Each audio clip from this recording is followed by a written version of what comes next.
friend. All eyes on the way I vibe when I walk into the room. Wind blows underneath the soles of my brand new parachute.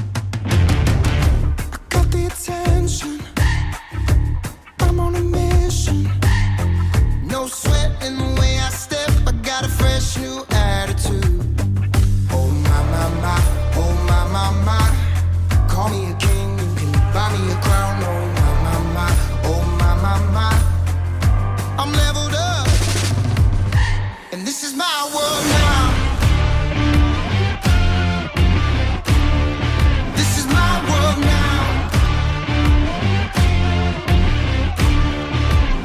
So anyone who tried to write me off, tell them they can go and write this down. This is my world now.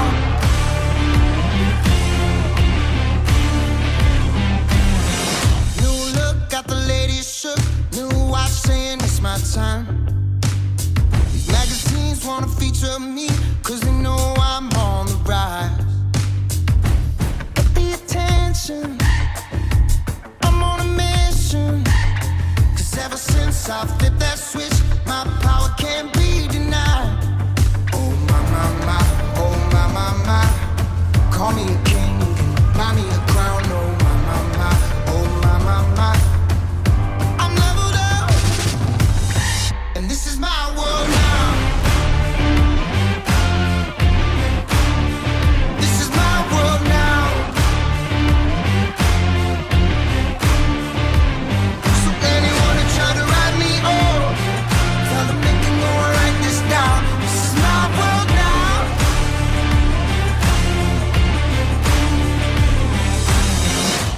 Get the attention, I'm on a mission. I'm there with the vision. Got a passion, making it happen. Ready for action.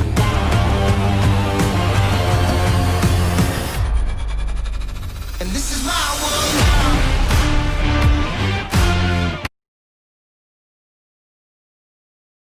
You are on the right path. You are on the right journey. Stay on this journey.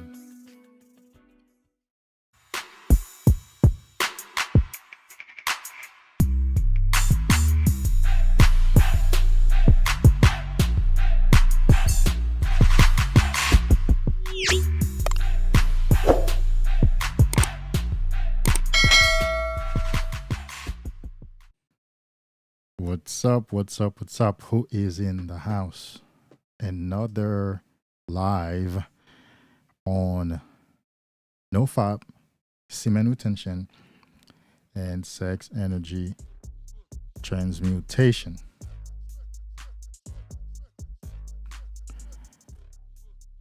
These topics can never be overemphasized. They can never be over talked about, if I want to use that term, as a non-English speaker.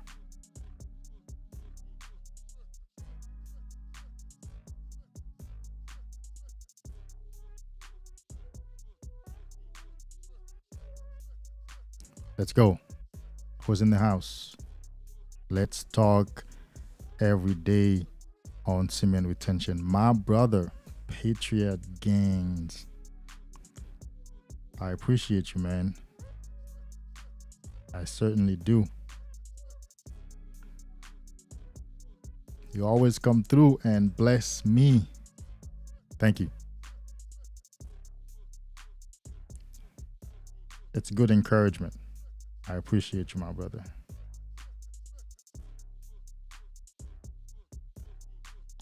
Who else is in the house?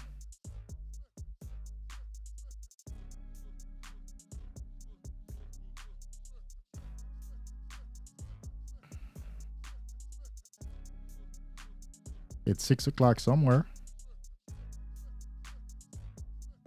So how you been doing, man? Patriot Gains, I appreciate you. How you been doing? How you been holding up on the journey?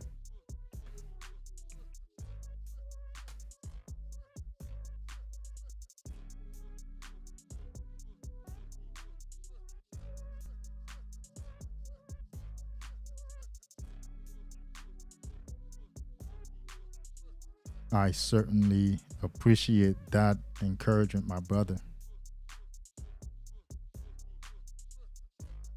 I appreciate that, man. Thank you. Someone has to encourage us. And quite frankly, I do have a lot of encouragement in my videos. I'm glad that you have been finding value from them.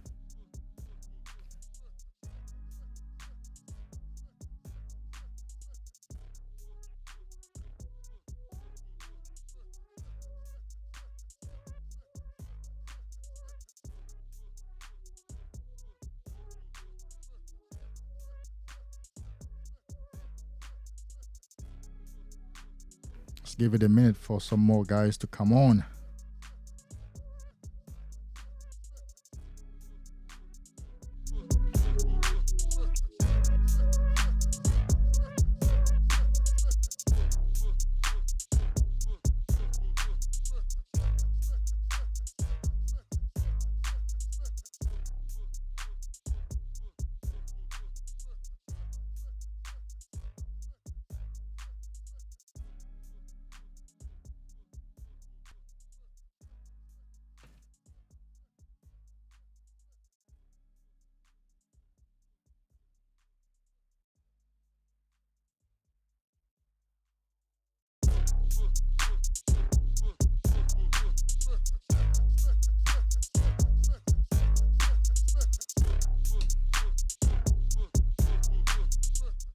What's going on? Who's in the house?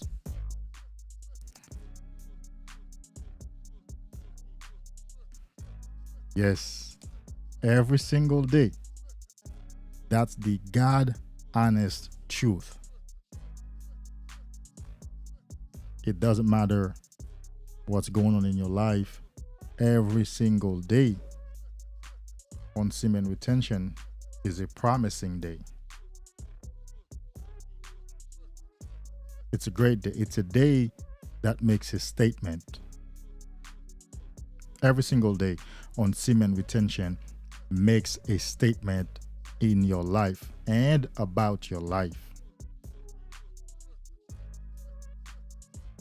Every single day.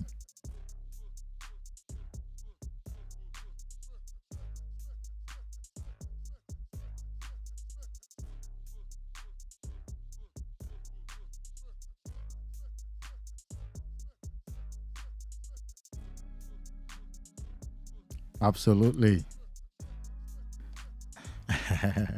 They definitely can.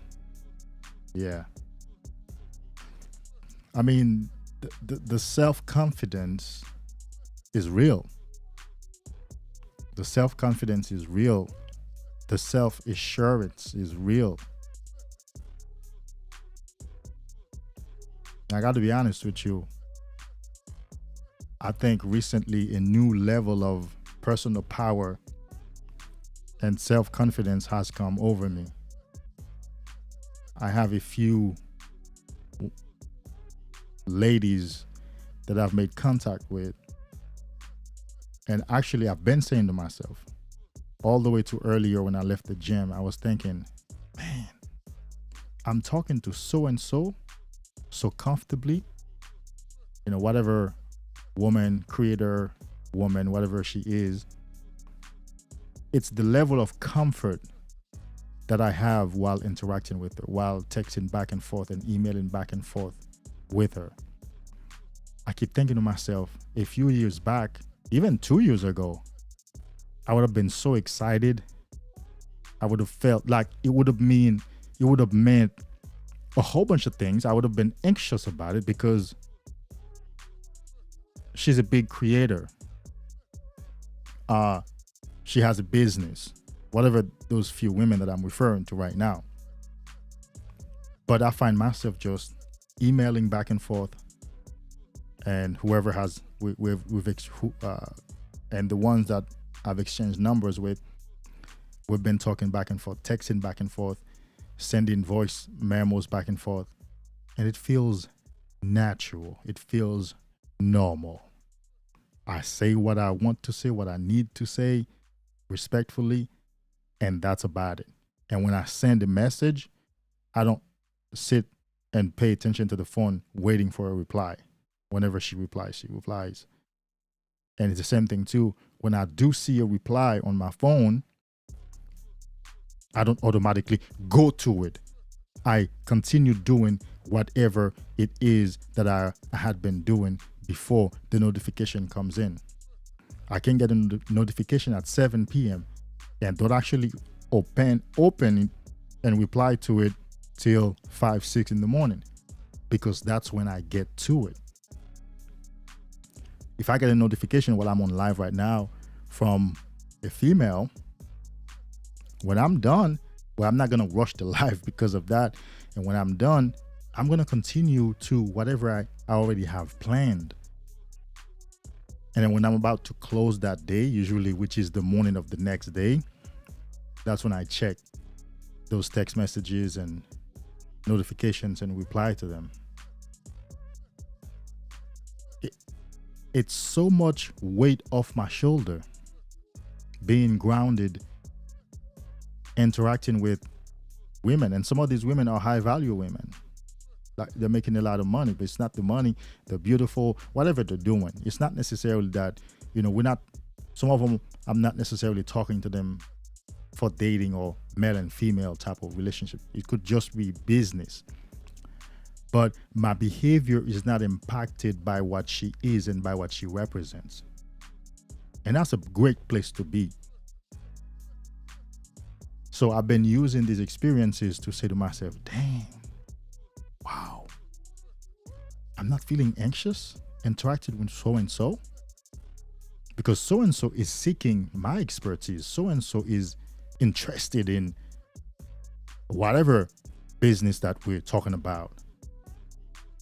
And when I text so-and-so, I text so-and-so like she was an average girl or just a buddy of mine, whatever we're talking about. Only semen retention. Because years ago, anytime I started talking to or I met a woman that kind of looked out of the norm, like she's above a 5, major anxiety, major thoughts. If she texts, I gotta check that thing right away. You know how you hit the notification before you even open the app? Like, you see the notification and hit it and open it. But now we can see the notification and let it go away.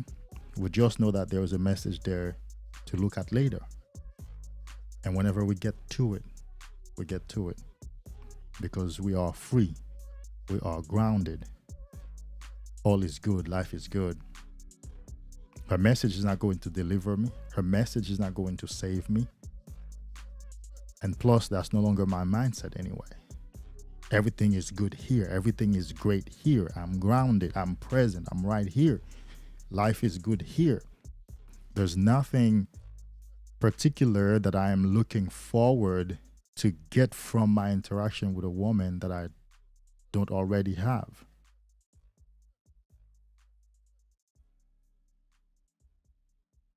And that's the place to come. That's the place to be. Is to feel like you're so grounded, life is so good for you that you're not looking forward, or you're not anxious about, or you're not anticipating any sort of surprise or anything out of the ordinary that interacting with a woman is going to come to do for you. Because you're like, I'm good, everything is good here. And so from that place of power, from that place of poise, from that place of sheer self-confidence flows really your true power to her. Because you say the things that you need to say the way you want to say them, and they come as powerful on the other side because you're being the authentic you.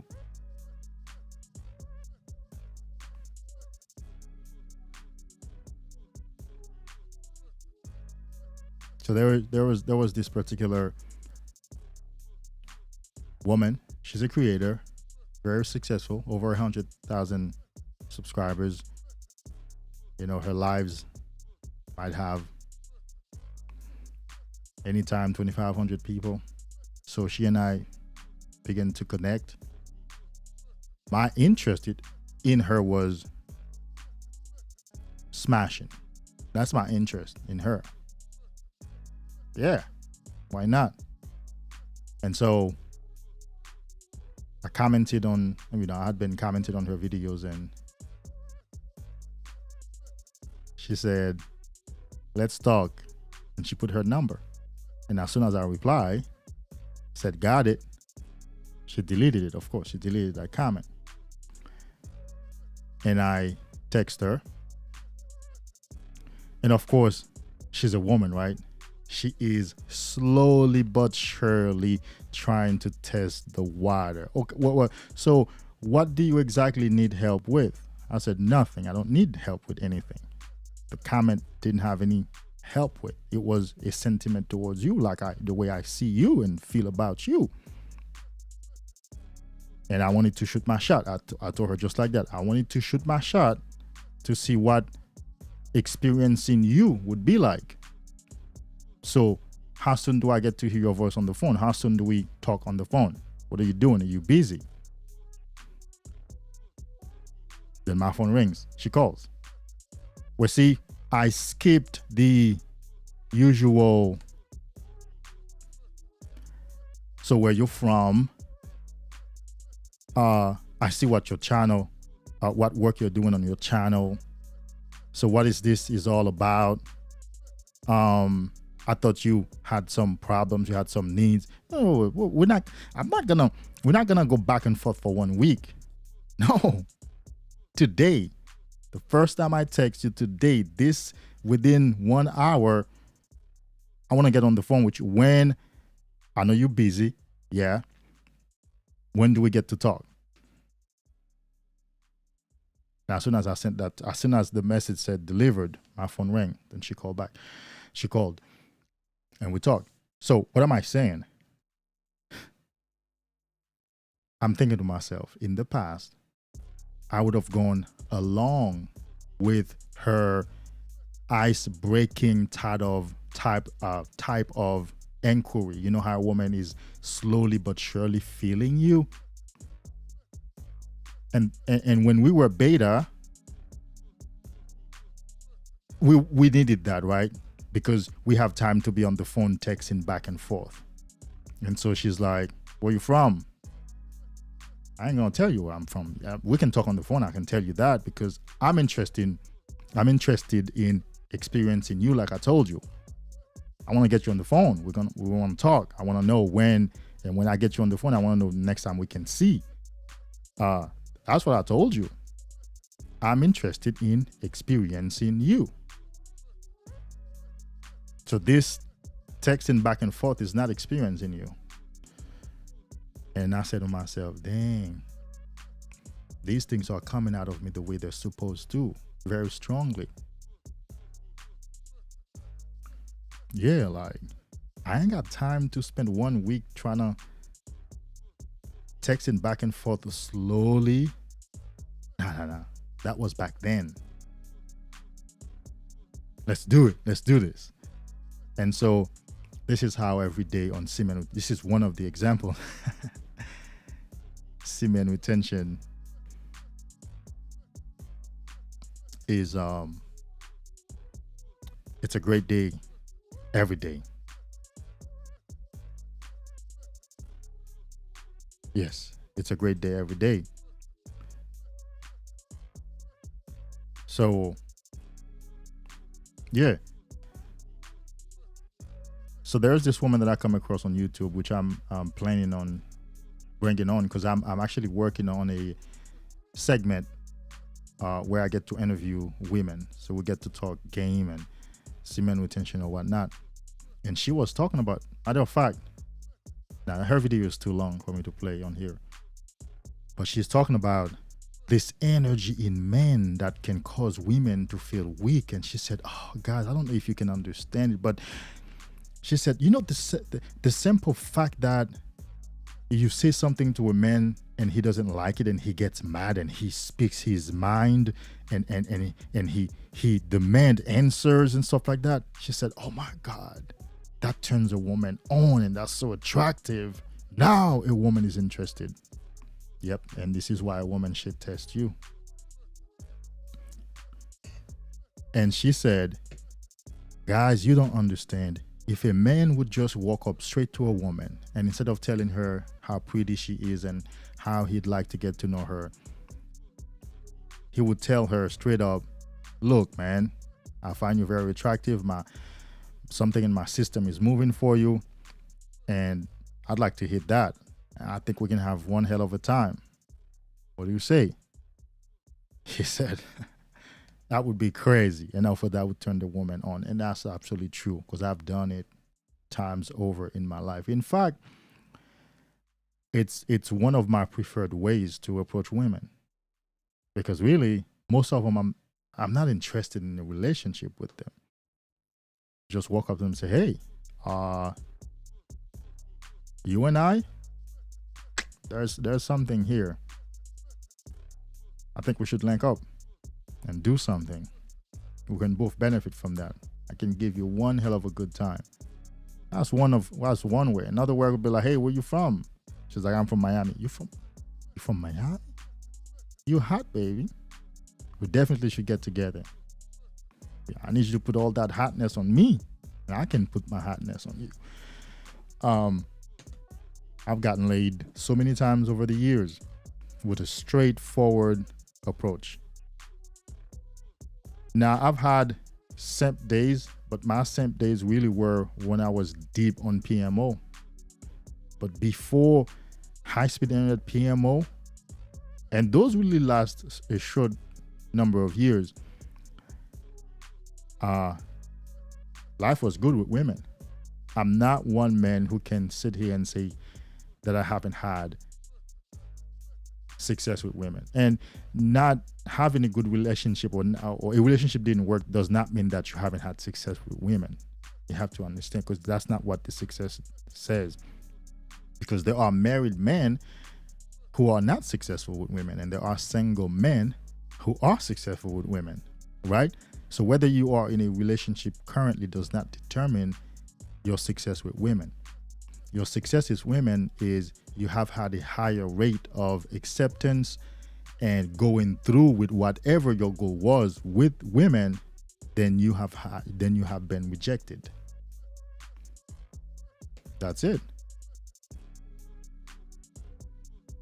So overall, I've had a higher level of rate of success of being able to do what I reached out to that woman for than I have been rejected. And really, what is rejection? Out of 100 women, some women are gonna say no for whatever reason. And that's not what I focus on. I focus on the ones that say yes. And I have tried to count how many women I've dealt with, had sex with, played with, fumbled with throughout my life. I have to lose count. You get somewhere after counting several times on both hands, be like, okay, well, did I count this one already? That one, you know what, forget about it. Because the way it happens is, okay, so that one, okay, this one, whoa, that one too. My God, I almost forgot that one. Oh, that one from that city, or that one. And it just keeps going. And so the raw energy in men, testosterone, that sex energy, that raw masculine direct power drives women crazy.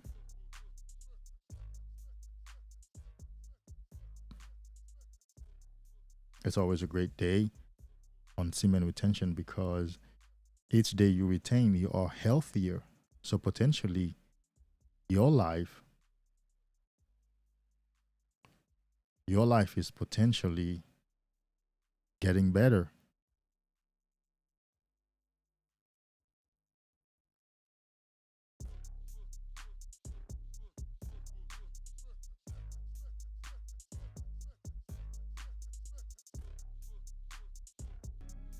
Somebody else is here besides Patriot Gains.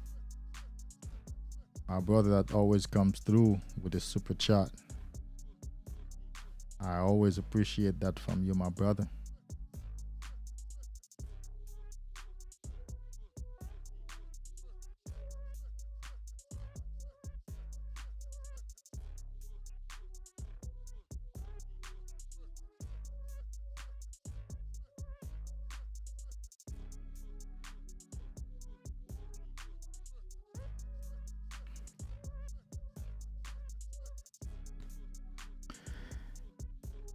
Now,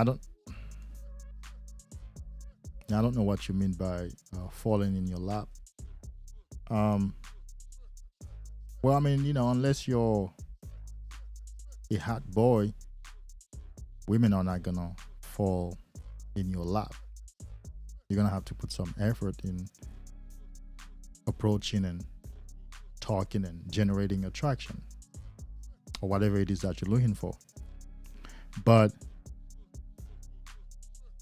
I understand, like, if it's not happening effortlessly, in a sense, like you don't put excessive effort, I understand. Like, if it's not going to happen, like she has interest, I have interest, where there's not an imbalance, it ain't happening.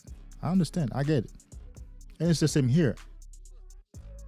If I text, if the way we text doesn't, or talk on the phone doesn't show equal amount of interest, okay, that's it, we're done. Because we're not about to chase. We're not about to create that imbalance. We're not about to put ourselves in a position of, whoa, I'm reaching out. Like, I'm reaching out. No, we're not reaching out. We meet, we chop it up. Somebody makes an advance. Somebody says, some good things, and waiting for feedback. If it goes back and forth, okay, we're good.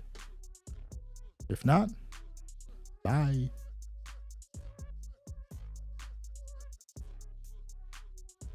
Yeah. We're done. Bye. I can tell you right now, 1, 2, 3, about 4 women that I have good interactions with. But of course, naturally, they all are putting me on the chase. And your boy ain't gonna have it. So as soon as they activate the chase mechanism, I go silent. Every time. I'm gonna tell you how it happens, right? We start talking. They're all into it. We're all into it, laughing, back and forth, texting, calling. Then she drops. Or she might say something beautiful or send me a song, and then she goes quiet. I remain quiet because she just activated the chase. She sends a good, nice picture over, says some beautiful things, and she goes silent. I go silent also. Then we start talking again. It's back and forth, back and forth, back and forth, like same mutual level of interest, right? Then she says some beautiful things and sends me some pictures and some songs, and and then she goes silent. I go silent again. Because I'm awake, man. I'm wide awake. I know her many mechanisms, and she's always activating them. It's in the ego, yes, because I'm no longer operating 100% in the ego. So these mechanisms are egotistical. They're driven by biology, and of course, they're driven by the lower part of our personality, which is the lower part of our ego. And once you have awakened, you have had a Kundalini awakening through semen retention, you don't want no one to chase you, and you don't want to chase either. I'm saying once you have awakened, because I'm sure there are a lot of men who want to be chased because they still haven't found themselves. They think a woman chasing them means that they're valuable. It doesn't mean anything about you. I don't want no woman to chase me. I want her to interact with me normally, showing interest as much as I show interest, like very solid, healthy. That's what I want. That's where I am right now. And so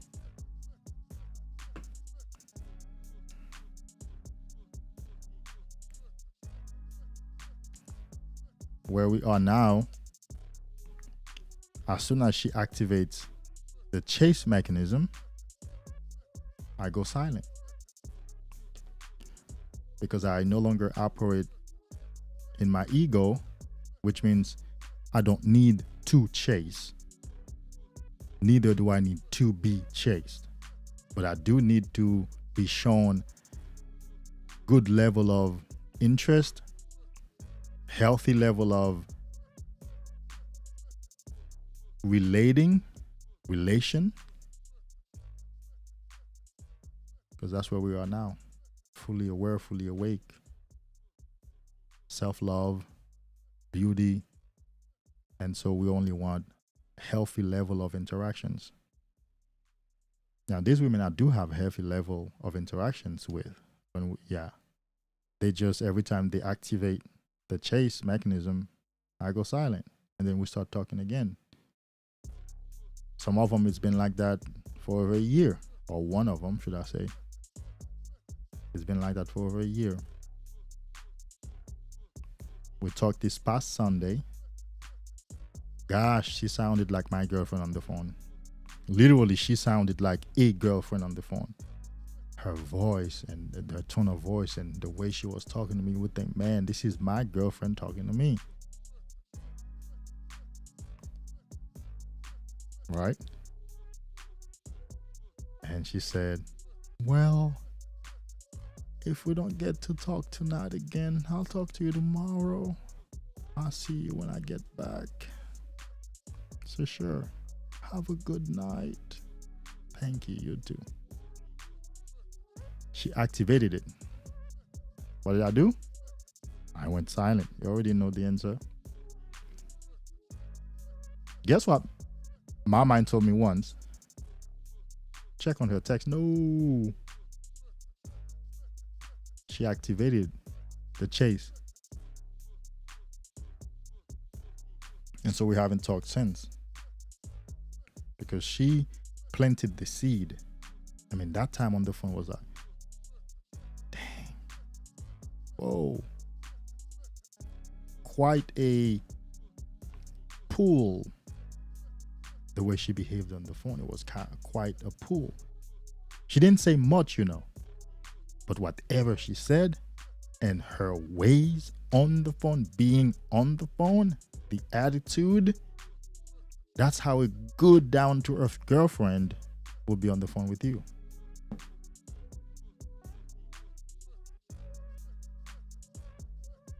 I'm like, damn, nigga, you're onto something. These women are being so feminine with you these days. Like, dang, I'm telling you, like, dang. Even dykes, even the masculine lesbian in a relationship, whether at the gym or in public places, when she interacts with me, she's in her feminine self. She's a woman. But then she walks away very masculine. Every day on Semen Retention is a great day. Every day on Semen Retention is a powerful day, because these little experiences are not to be looked down upon. They're not to be discarded, because they have a lot of wisdom in them. These little experiences have a lot of wisdom in them. They have a lot of wisdom in them, because you have to measure where you're at. You have to measure your progress. I'm telling you, for the past at least 2 months, a new level of energy, consciousness, and has come over me, or I have entered, because shit has been very crazy, very crazy, but wonderful, man. I've been crazily super present. I can literally hear static when I quiet my mind. I don't even have to quiet. If I'm not talking, I can hear static in the air. I hope you know that. When your energy is very high, you can actually hear sounds in the air. When you're taking a shower, you can hear melodies in the water, like in the noise. Now, noise is no longer noise. It's melody, it's sounds. Sometimes I hear voices and instruments playing in the noises. Yeah. So it sounds like a noise, but now at this level, it's like, whoa. Beneath all of this raw noise, I'm hearing melodies and, kind of like, the kind of ways that these guys, these new, the new age guys be singing with that auto-tune machine type of stuff. You kind of hear that kind of sound in the water or in the noise, Damn. So you have to be able to measure your progress on the journey. You have to be able to measure where you are at so you can continue. I know right now I'm at an awesome place because it's levels to it, infinite levels. So really, my energy just keeps going, and these things just keep manifesting.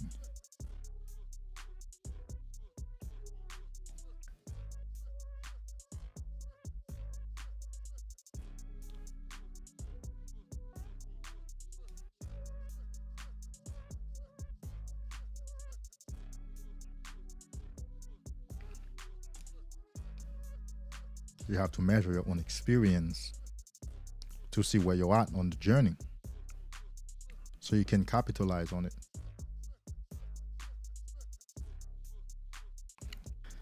There are beautiful sounds in the air. There are beautiful sounds in the air. When your energy go up, you can hear it. How about your heart rate? How about your blood flowing? Like, I actually can hear and feel my blood flowing. Oh. Oh.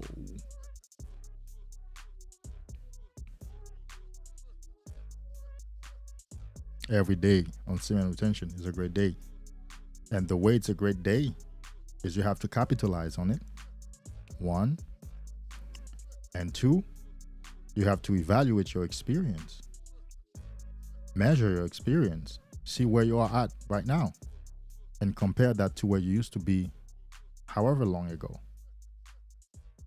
You see, this journey is dynamic. You have to be present. You can't outsource it. You can't put it on autopilot. You can't automate it. Here is a better one. I've had to tell my clients, you can't automate this journey. You can't program a piece of software or app and automate this experience. No, you got to be present every single day to live it. You have to be there.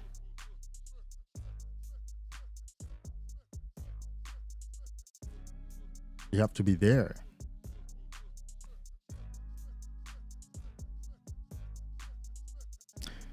I'm afraid I don't know what hot wifing is. I haven't heard of that.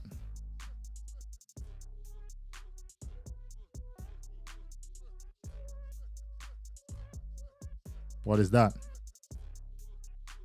Is that an area of semen retention? No FAP?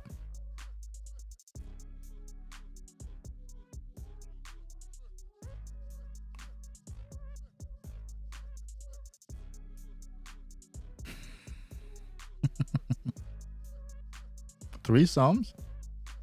Men, female, men, threesomes?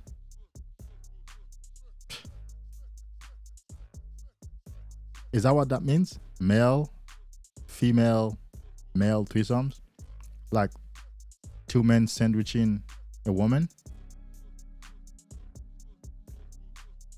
Give me a yes so I can give you an answer. Is that what that means?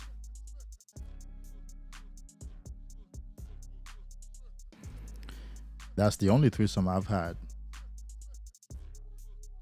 Should I give you an answer? I haven't had a 2 female on me personally threesomes.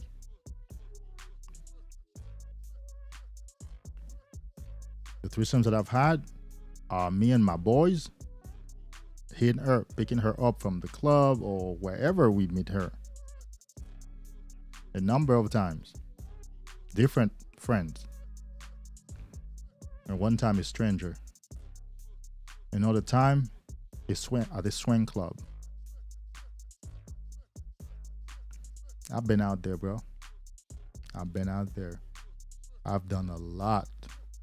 I've swung. I've been to the swinging club several times. I've been out there.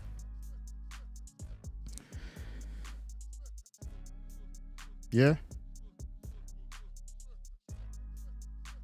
Nothing wrong with 2 brothers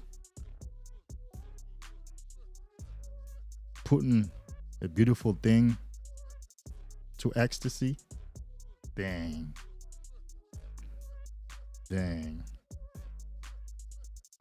That's how I know you and I are thinking alike. That's how I know, okay, well, I mean, yeah, well, we're good. I'm not saying we're good friends, but at least we have a meeting of the mind.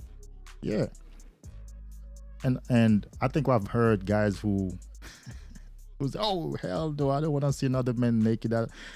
I think you're way out there. I think if that's the part that you're thinking about, you're way out there. So you're not thinking of the pleasure part of the experience of putting that young thing or whatever, she could be old, of putting her into ecstasy and of vibing with that guy. You're not thinking of the pleasure. You're not thinking of the part that the thing is even meant for. Because the threesome part is meant for that. 2 of you just sandwiching her. You know? And you're gonna talk about, as guys, you're gonna talk about it later or before and later and laugh about it and just, you know. But if you're thinking, oh, that's another man naked being so close to me, I don't want to see another man's junk, I think that's suspect. I think that's suspect. That's suspect. That's fishy. But, you know, that's them. And usually, I would have to say men who say that might have some sort of insecurities, because there's always the risk of that guy's junk being bigger and longer than you, and him being able to put a better show than you, and she will know which one of the two, you know, can give her a better pleasure. But then it's not like she's going to judge. It's not a judging thing. She's not going to say, well, you know, I like him better, so I'm going to go and do it with him by myself. No, it's the whole common interest sharing. I don't know why that's what you would want to ask me, but I understand you're probably very young.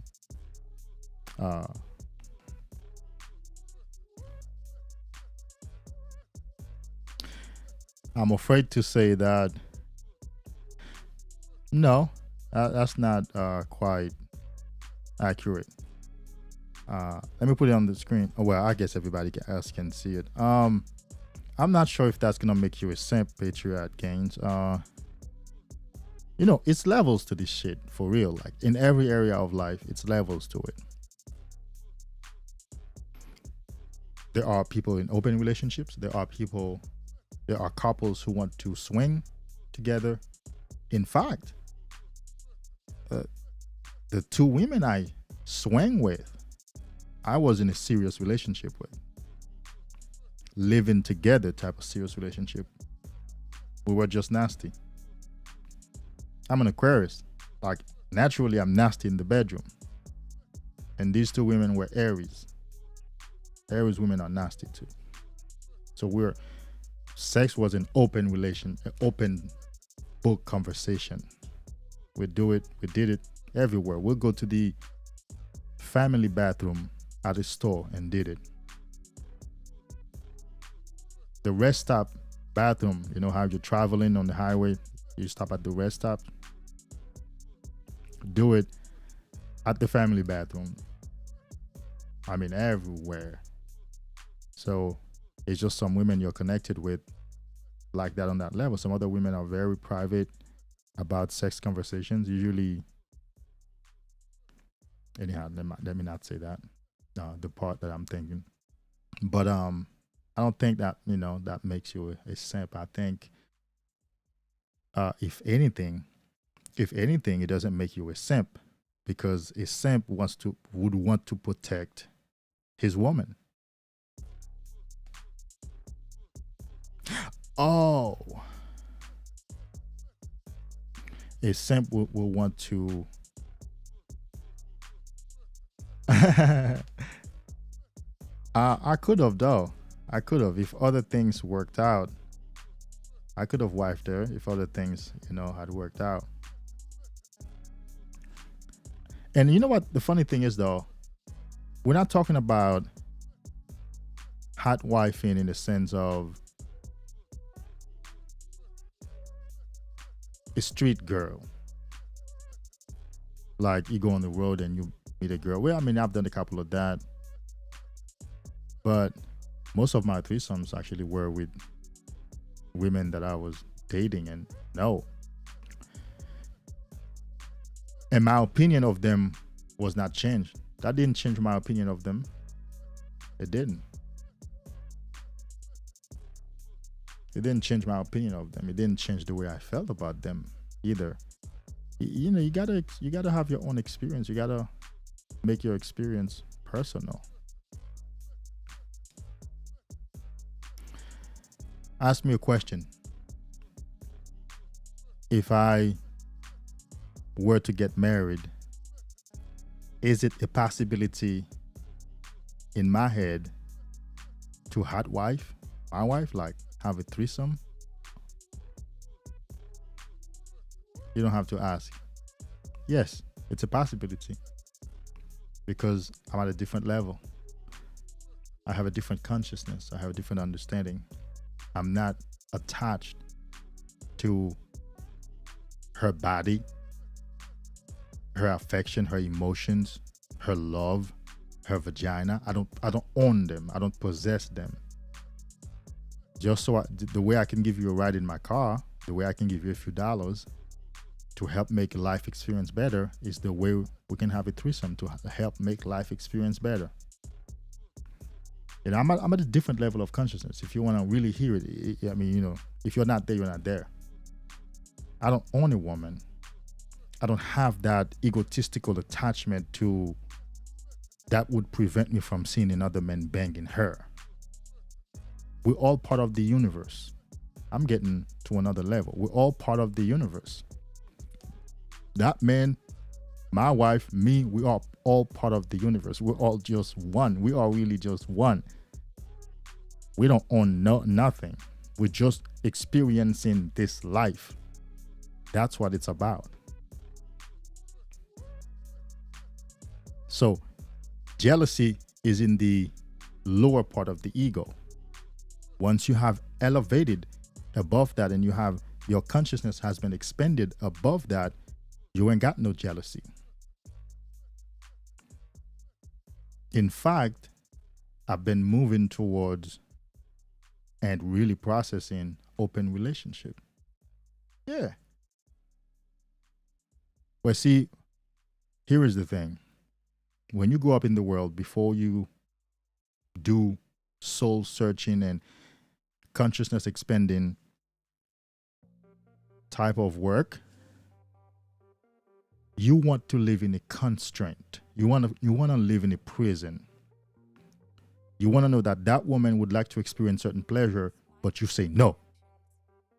You want that constraint, you want that imprisonment, both for you and for her.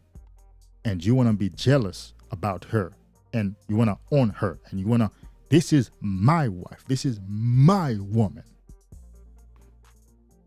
Is she? This is my man, this is my husband, my man. Is he? No.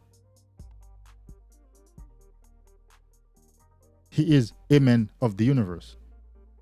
He is an entity of the universe. She is an entity of the universe. She belongs not even to herself, because we don't know how we got here. If you want me to go deep, I'll go deep.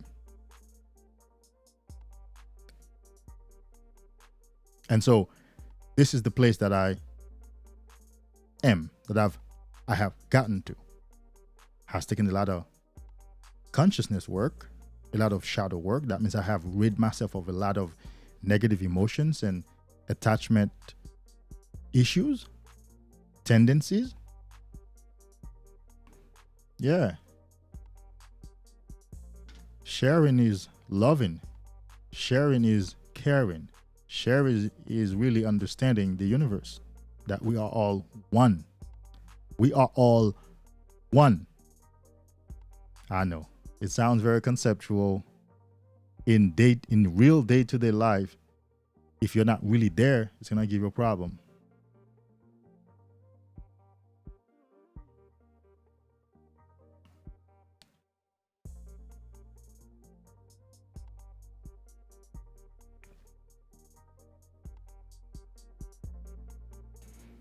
You know, I may be here just talking about semen retention, but there was a whole bunch of other wisdom, perspectives, philosophies, consciousness levels that I'm not talking about. You know, I'm not waiting. I reserve that for another channel or other type of work. So we only talk about, you know, what regards semen retention here and that. But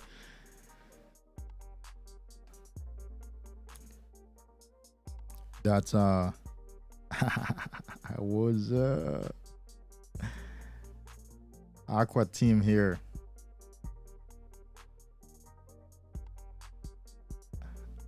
Aqua team here. Yes, sir. Aquarius here. So we Aquarius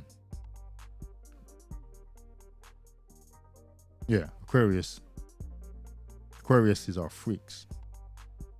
The Aquarian women I've messed with, the men that I know, I mean, it's just a way that we just move. We would just look at the person and move and do certain gestures and what we think about. If somebody gives a joke or makes a statement, the first person who's gonna turn that into a sexual joke is an Aquarius. We're always making sexual jokes. Like, for example, I just got off live on Facebook, and a friend of mine posted, a married female friend of mine posted, I need a vacation. I need some kind of vacation, medication. You know what? We know the first thing that came in my mind. You need a daycation, but I didn't put that comment because our relationship is more professional than anything else. And really, I've been back on Facebook for business reasons, and that's how I'd gotten off Facebook. I want to be on Facebook more for business reasons, so I want my comments and stuff that I put out there reflect that. But the first thing that came to mind is, you need a daycation. You can get that tonight. You know, of course, she has a husband. I'll be like, you know, you can get that tonight before you can do a vacation, medication, vacation. No, baby, get a daycation. Where's your husband at? That's an Aquarius. That's the first thing that comes to mind.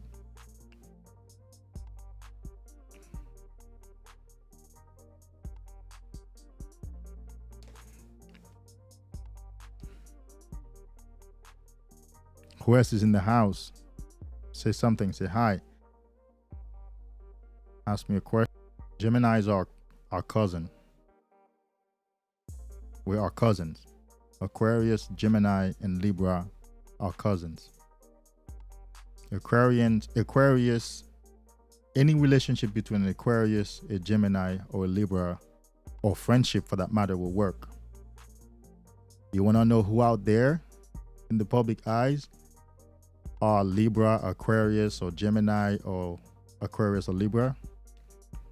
Kim Kardashian and her husband and Kanye. Kanye is a Gemini, Kim is a Libra. Have you ever heard them talk about their relationship?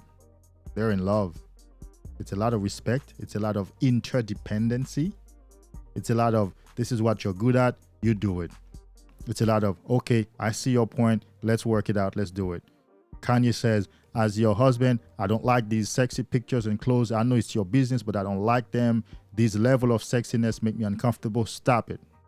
And she's like, but okay, I understand it. I'm married to you. I love you. I'm committed to this. Okay, baby, I'm going to change it. She's doing some kind of business portfolio, and he's like, with his creative mind, here's how you need to do it. Tweak it here, do it that. Okay, oh, I see it. I didn't see that. Okay, baby, bam, it's success. Oh, my husband, Kanye West, really put this together. It's success. Dr. Dre and Snoop. Snoop is a Libra, I think. Which one is a Libra? Snoop. And Dr. Dre is an Aquarius. Beautiful relationship. You can't beat that. We're cousins. We understand each other. We are logical and intellectual, first of all.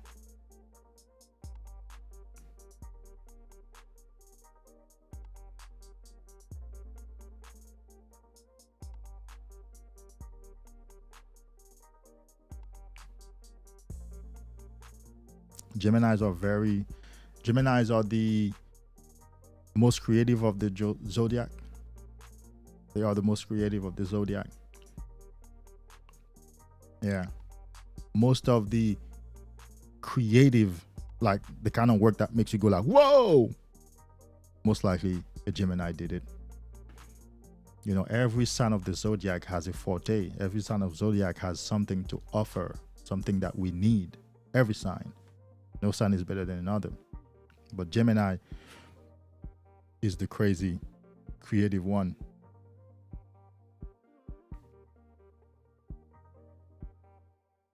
Very opinionated.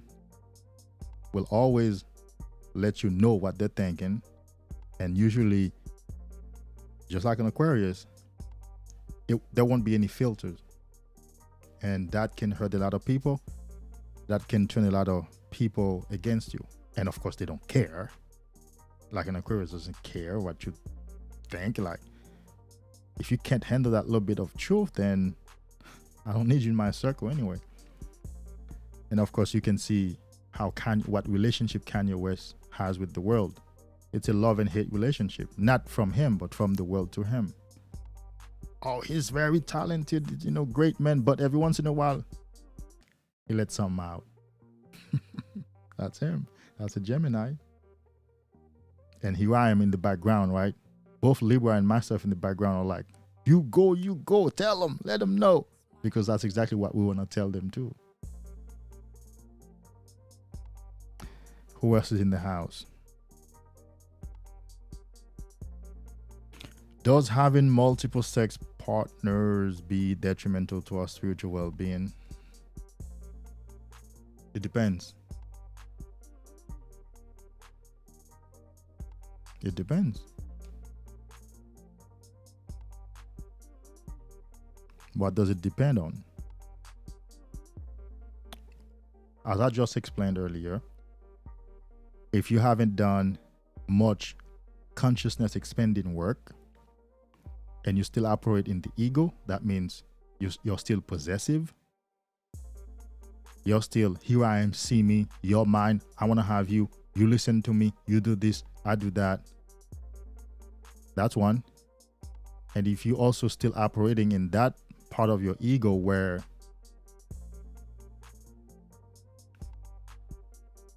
you equate physical pleasure to possession, That's a problem. And of course, for a man, as it regards semen retention, if you're busting it out with every one of those partners, how can that benefit your spiritual development? It won't. But if you can maintain your semen across all of the partners, hey, another thing that can contribute to it hurting you is time. What? If you're distributing your time with them and you ain't got time to meditate, to do soul search work, to do contemplation, and to tune in with yourself and check in with the universe, of course it's going to affect you.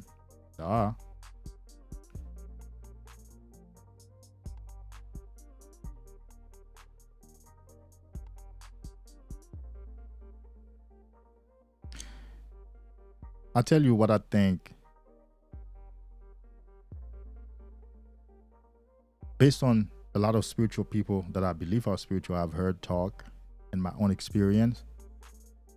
Although a good number of those spiritual people would want to, for example, experience a threesome with their partners because they're open like that, or they may want to experience an open relationship, they do not want to constantly, or they wouldn't want to constantly always have their energies being distributed to a whole bunch of people. Because really, a great part of spirituality is having less of anything. Minimalism at its best, right? So you have time and focus to connect and be here and give your best experience to the world. Several sex partners may hinder that. And the only thing here is because you say spiritual. So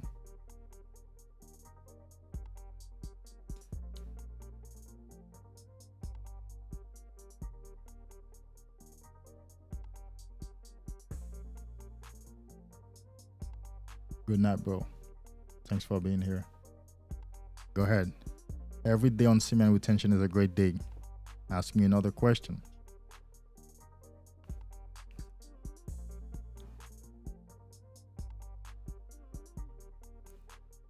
Every day on Semen Retention is a great day.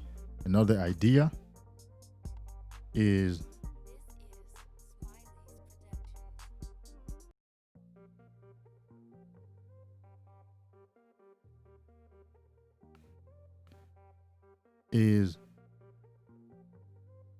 the peace that you walk around with, the no care type of attitude, the all is well type of attitude that you walk around with. You don't even decide that. It comes out of you. Like, I don't care, everything is good, everything is gonna be okay.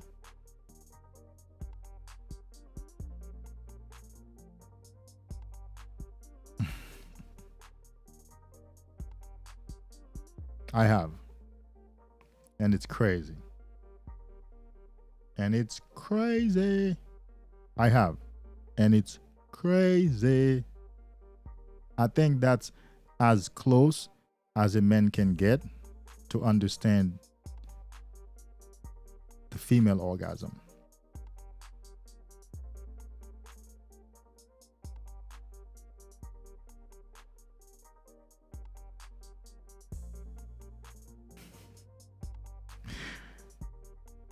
My brother, always mad. My moderator. Will semen retention bring back an old friend I did wrong years ago? It may. More than likely. Like, on a number line from 0 to 100, it's all the way to a 70% chance. You want me to explain? I'll be back. Let me take a leak. But let me give you my song. Don't go nowhere.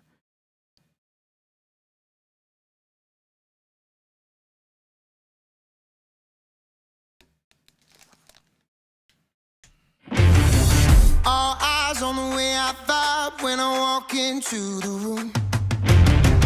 Wind blows underneath the soles of my brand new pair of shoes. I got the attention, I'm on a mission. No sweat in the way I step, I got a fresh new attitude. Oh my, my, my, oh my, my, my. Call me a king, you can buy me a crown. Oh my, my, my, oh my, my, my. I'm leveled up, and this is my world now. This is my world now. So anyone who try to write me off, tell them they can go and write this down. This is my world now.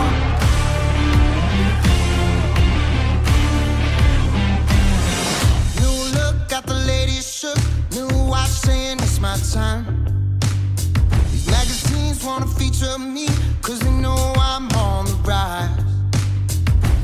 Get the attention, I'm on a mission. Cause ever since I flipped that switch, my power can't be denied. Oh my, my, my, oh my, my, my. Call me a king, you can buy me a crown. Oh my, my, my, oh my, my, my. I'm leveled up, and this is my world now. This is my world now. So anyone who try to write me off, tell them they can go and write this down. Yeah. So, Lying in the Sun.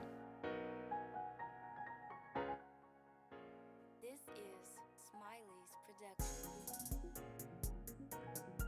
So the question is, will semen retention, where's that question? Always my brother. Will semen retention bring an old friend that I did wrong back years ago back?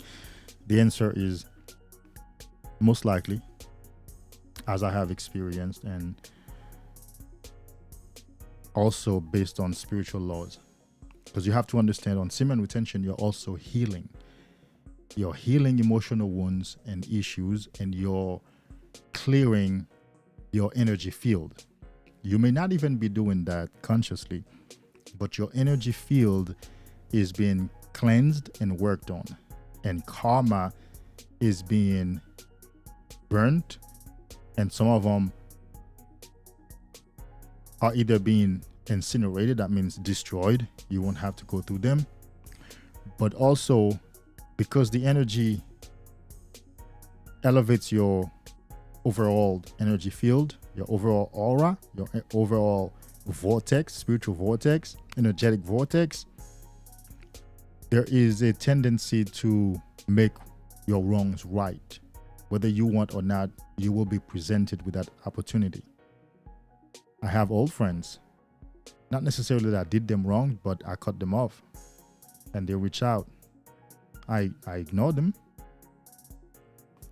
because I can do away with my karmas without interacting with that person per se, through some spiritual practice, or I just don't want that person in my life for real. So although they reach back, I just remain silent.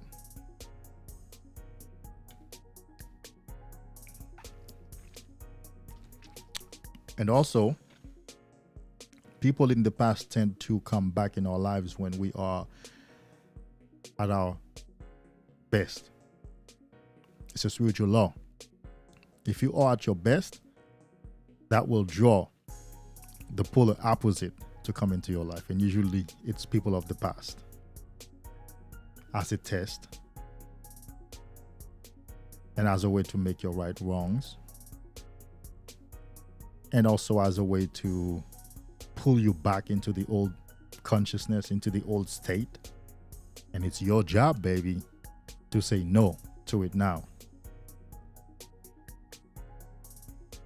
The best thing you can do is to deal with it in your own consciousness and make peace with it in your own consciousness and let it go and stay silent on them, because you're on another level right now. Life is good right now. Every day on Semen Retention is a great day. We don't need that shit from the past no more. It's all good. Yeah, I did it, but I wasn't the man that I am today.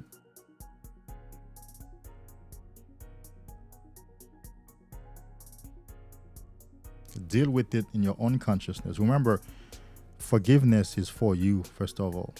You forgive yourself that you've done something wrong. Sometimes you don't even have to acknowledge that to the person. I mean, if the opportunity presents itself, you might say, I apologize for the shit that happened between us. But most times, you forgive yourself and do some spiritual work and clear yourself of that energy. And just keep going in this life.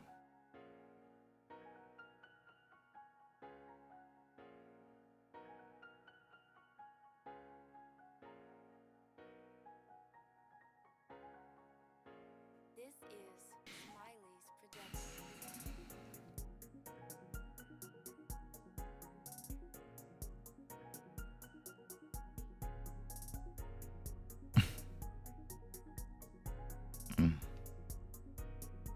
Well, there's a reason why it's called fantasies.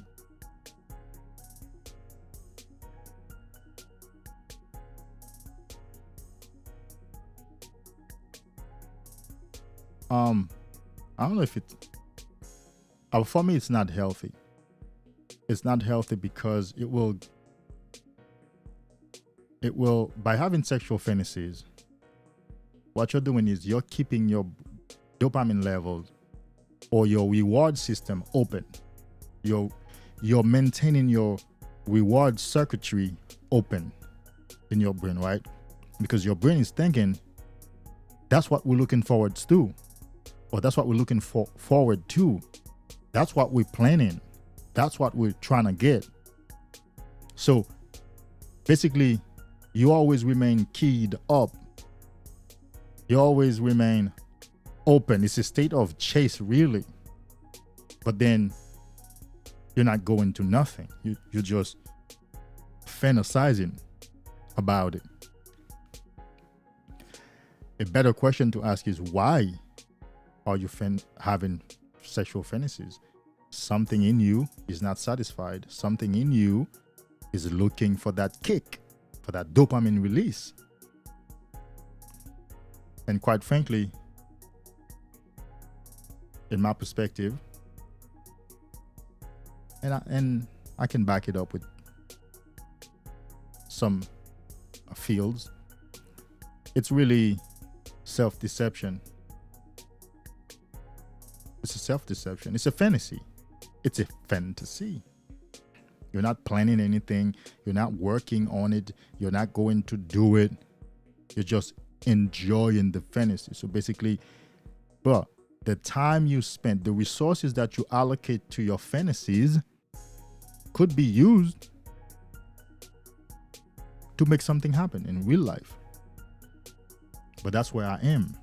And you asked me the question. So I'm giving you the answer for where I am. I don't have mental resources, psychological resources, and even time to dedicate to sexual fantasies. I either am going to make something happen or I live my life. So, yeah, that's my take on sexual fantasies.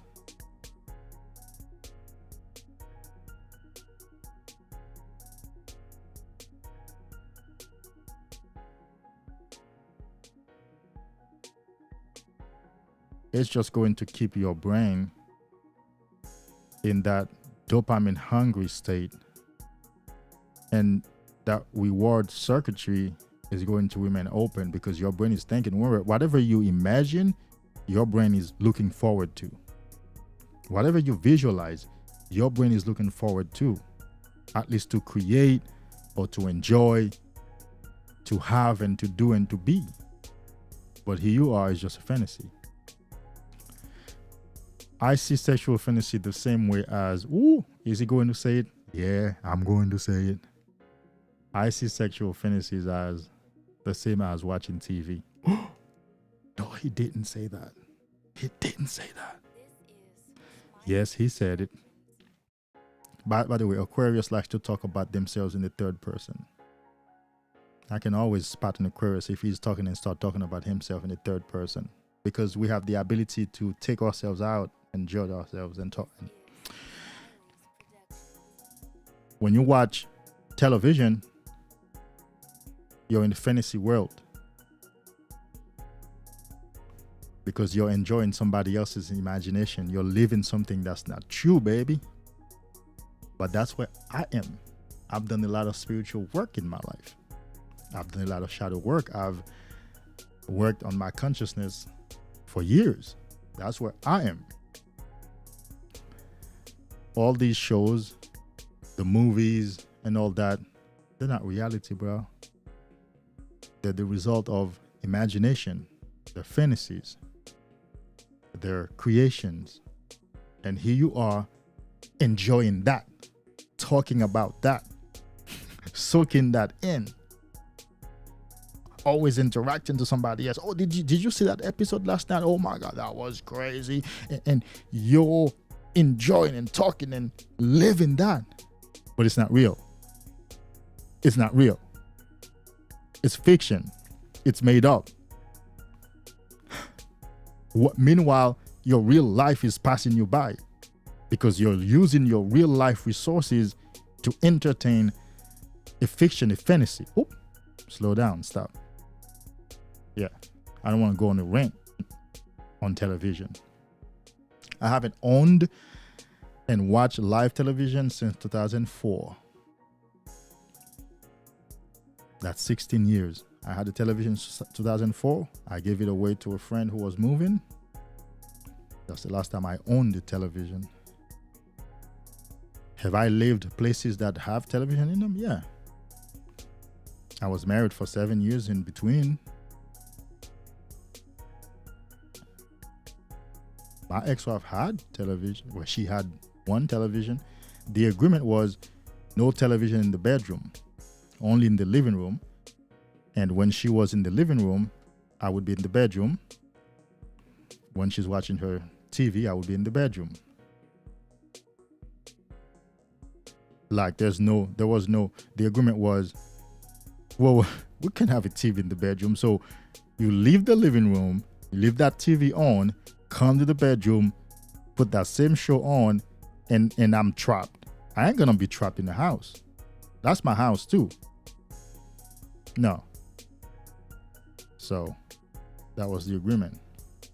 Has that affected my dating life? Hell yeah. Most women are TV suckers or suckers for TV. You're on the phone with them, they're watching TV. Not me. No, we can't do that because your attention is divided. And it's hard. You'll be hard pressed to find a woman. I have found women who don't watch television just like me. And so we live in a lot of fantasy. Let me get off that.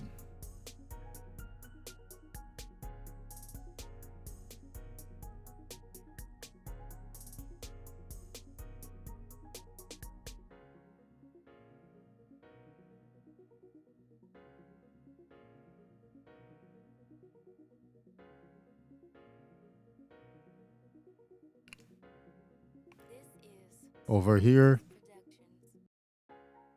I like to keep it real, right? I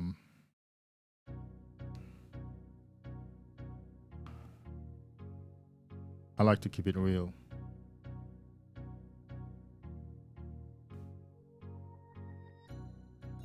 You can be told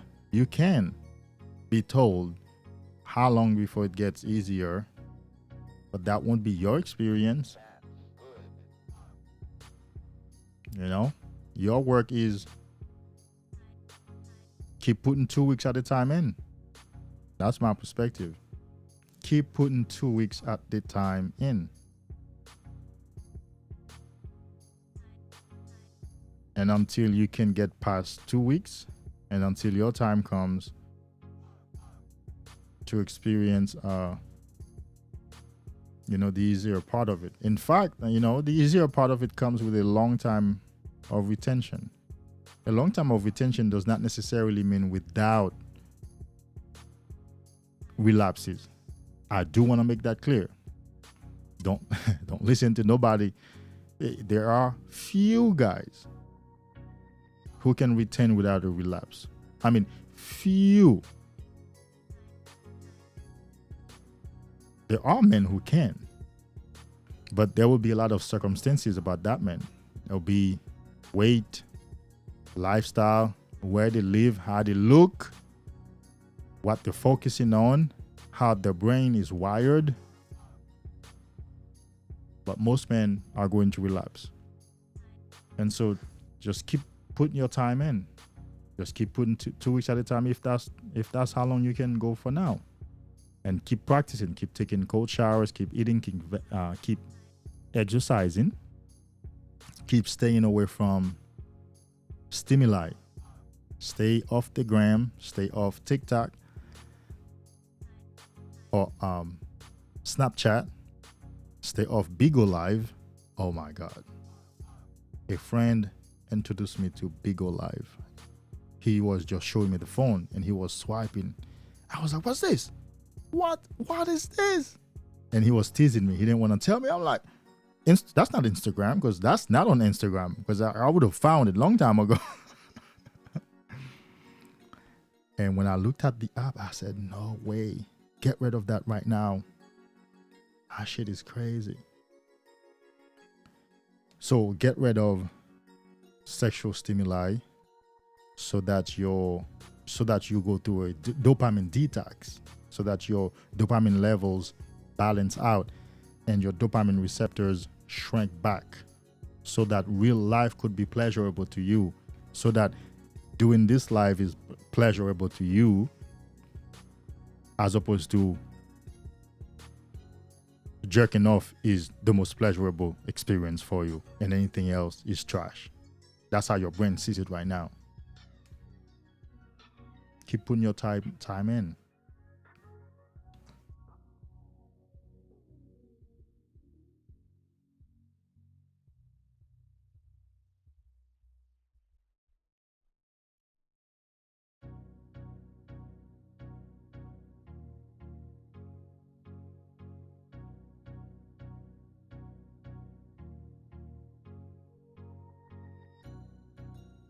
No doubt, no problem, man. Yeah. Take care of that yourself. No doubt.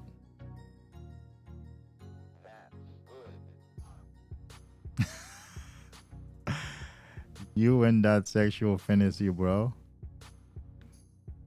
Well, if you're making that sexual fantasy a reality, then I will dare to say it's not a fantasy.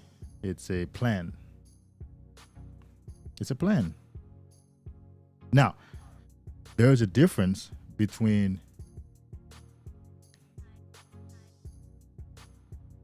a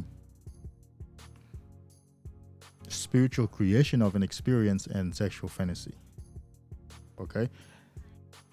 When it comes to creation in spirituality, creative meditation, for example, is where we visualize and experience things that we want to create in our lives. That's different than fantasy. That's a creation in process. That's a creation that will lay in a foundation for a creation. That's different.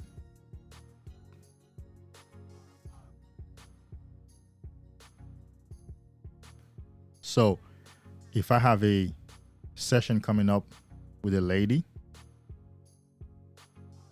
and I go into a state of meditation and create that experience to come, That's different than fantasy. I create it. I create how long I tap it for, what happens, what takes place. That's the nature of manifestation. That's the nature of the current of manifestation.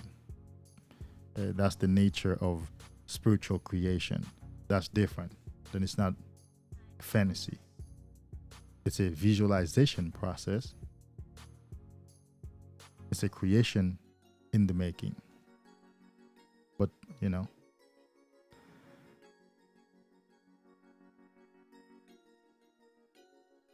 but I understand you feel bound. You must feel bound to sexual fantasies. Of course, you must be young too. We all have been there. It was like a grip. It has a grip on you. Like it has a grip on your mind. Like you have to think about sex. You have to, it's a grip. Only semen retention will release that grip, and that grip is tight. But semen retention will pop that shit out. And all of a sudden, you realize, oh shit, I'm free. You mean I can go hours and days without a strong sexual thought on my mind? Yes. Yes, you can. But perhaps for where you are right now, that's not the reality for you.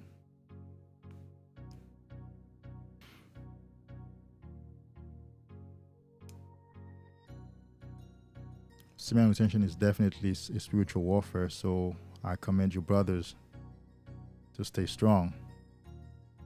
Thank you for that. Thank you for stopping by, bro.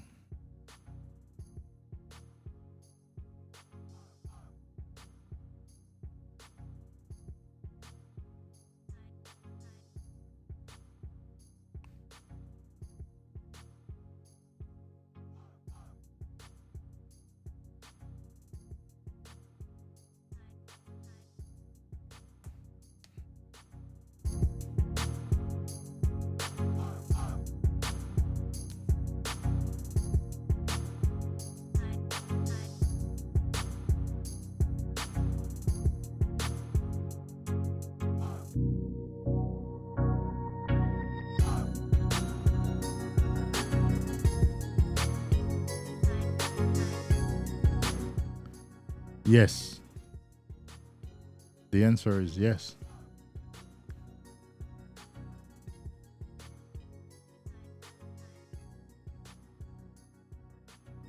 Man, I talked for a long time on that last night. You know, I did a 4-hour live last night. Out of 24 hours, I spent 4 hours, literally 4 hours last night on a live. I'm just putting my time in. I'm putting my time in this work. I'm putting my time in. I'm putting the content out there for men who want to hear, because there's a lot of information going through these lives. It's an incredible tool. These lives are an incredible tool because there's so much you can say in one video, and there's the editing part, and there is where this is one subject. And I think when people click on a live that says 3 hours, they're not like, oh, it's 3 hours. But if you do a video that's 1 hour, like, damn, the video in 1 hour? Hell no. I ain't got 1 hour to watch your video. Bro, I know that's the experience. But like, well, how long is it? 45? I ain't got 45 minutes to watch this video on one topic. Oh, yeah. They went live. Okay. 3 hours and 45 minutes. It's a live. Okay. It's many things inside of it, right? It's not one subject. Although it might have one title, you know, there's way more than that subject inside. So you click. You might scan through it. You know, you keep clicking in between to find a good point where you listen for 20, 30 minutes. And you might go back again. So last night I talked about that. What up, my friend? Welcome back, bro. Thanks for being here. sex without releasing. And so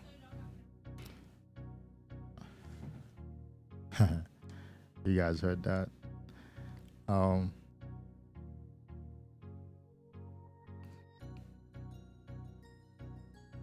For me,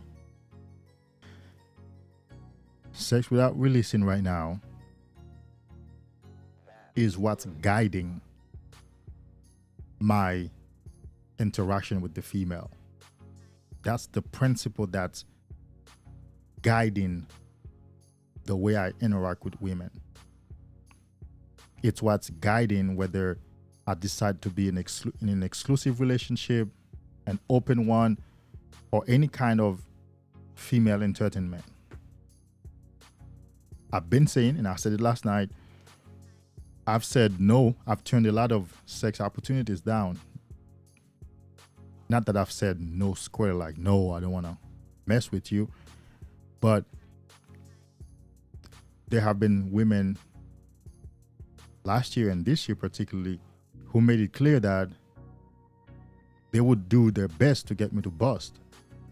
They'd be like, oh, okay, you're on this thing too. Oh, this semen retention shit. I will make sure you bust a nut. You'd be like, there's no way I'm going to give you all of this and I'm going to reach an orgasm and you get to walk away with your juice. You're going to put it on my mouth. You're going to put it on my face. You're going to put it on my tits. And I'll be like, I tell you, I have, in each time, I have said, no can do. Okay, all right then. If you change your mind, holler at me, I'll be here. I'll be like, okay, well, I guess I will never holler at you then because I won't change my mind. And I haven't changed my mind. I've also gone silent on women who start talking about, you know, like the raw sexual activities like I used to have. Like, I mean, I still do without the busting, but she's already asking about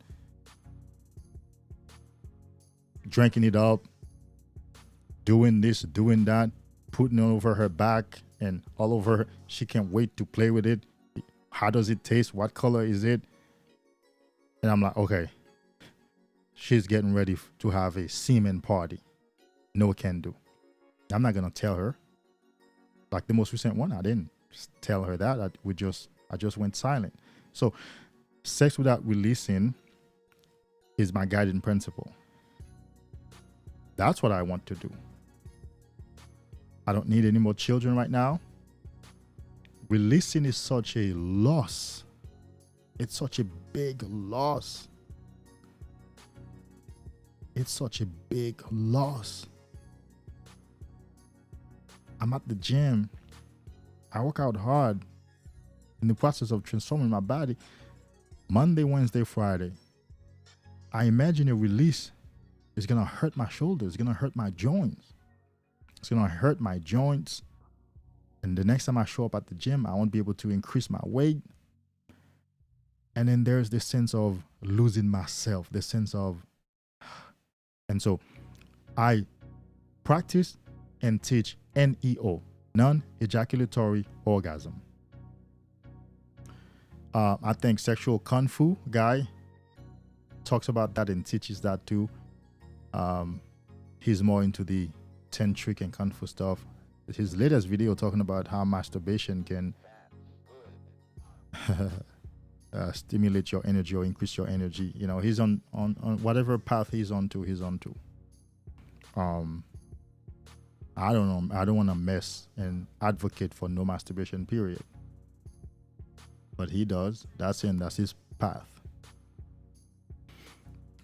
So NEO, non-ejaculatory orgasm, is the order of the day. And man, I give a lot of tips last night, and I have so many videos on that. I have lives with that title, How to Smash Without Letting It Out, you know?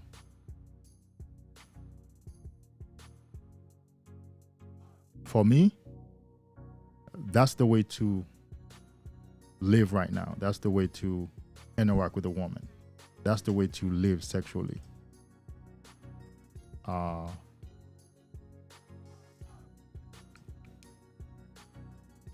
Is it healthy?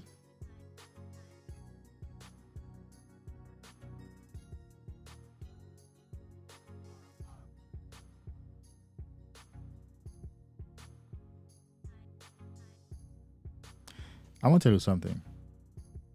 You know, in the West, we have an obsession with something being healthy.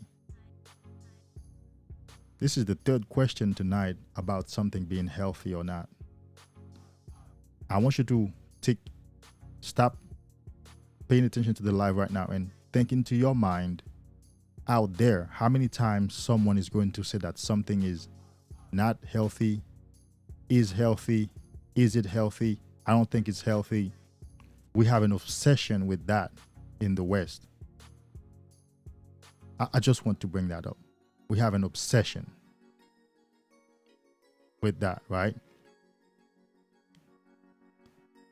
It's almost like I want to know first if it's healthy before I even try it, because I might die and I don't want to die. I don't want to hurt myself. And that ignores the benefits. I tell you, bro, successful men out there cannot be busting out every day and also killing it in the business scene. You already know that. Those men are no different than you, in a sense that if they busting out, they just get up and be Bruce Almighty then after they busting out. No, they don't just busting out and then get up and be like the Hulk and Superman and Spider-Man. No, they busting out, they lose the energy just like you. So if they're out there smashing goals and making millions and running businesses and have all this energy to stay up and not sleep, you better know they're not busting and not often. I want you to understand that. You need to base that on your understanding of these things. These guys are not superhumans. Because you know, the reason you're not, some of you, definitely myself, the reason I'm not a millionaire yet or haven't incurred a great level of success, I've had some success, it's this thing, bro. It's this thing. Because as soon as you do it more than necessary, excessively, you're out. You weren't working on shit. So we know the successful men in the world do it moderately. And a lot of them have to have sex without busting. Not forever, because I'm not a proponent of it's a forever lifestyle. No, do what works for you. I was in a relationship and I had scheduled to bust. So when I knew I was gonna bust, I made it a weekend. I would bust a Friday night, but then I would have already shopped for it. Vegetable juice, steak, eggs, good food. And I would spend that Friday night, Saturday and Sunday eating a lot of protein, a lot of vegetables, a lot of juice, and sleeping a lot. That by Monday, to a certain extent, my energy has been restored. And I'm able, when I go back into the business world, it doesn't feel like I'm just dragging around.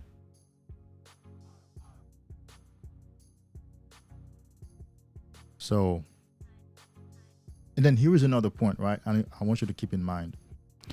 Before this practice becomes unhealthy, you have a long way to go. Hold on. I need to stop the music so you can understand that.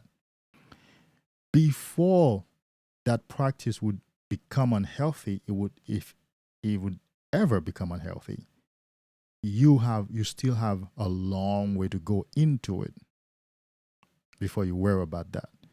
Just like you don't become a 500-pound person overnight. You have a long way before you get to 500 pounds.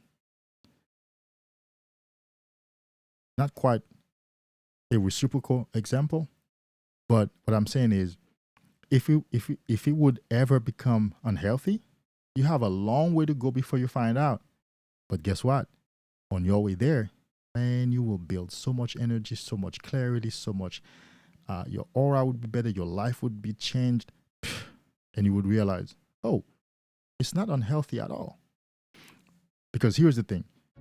Sublimation. Sex energy sublimates a man. What does sublimation mean? It means sex energy renews you, builds you up, it elevates you, it revitalizes you, it sublimates you. It does the same thing as gold through the fire. Refines you, make you young again. We know all of these benefits, right? So and the goal is nature, biology, evolution. The goal is we want to make this semen so potent so we can create the healthiest baby.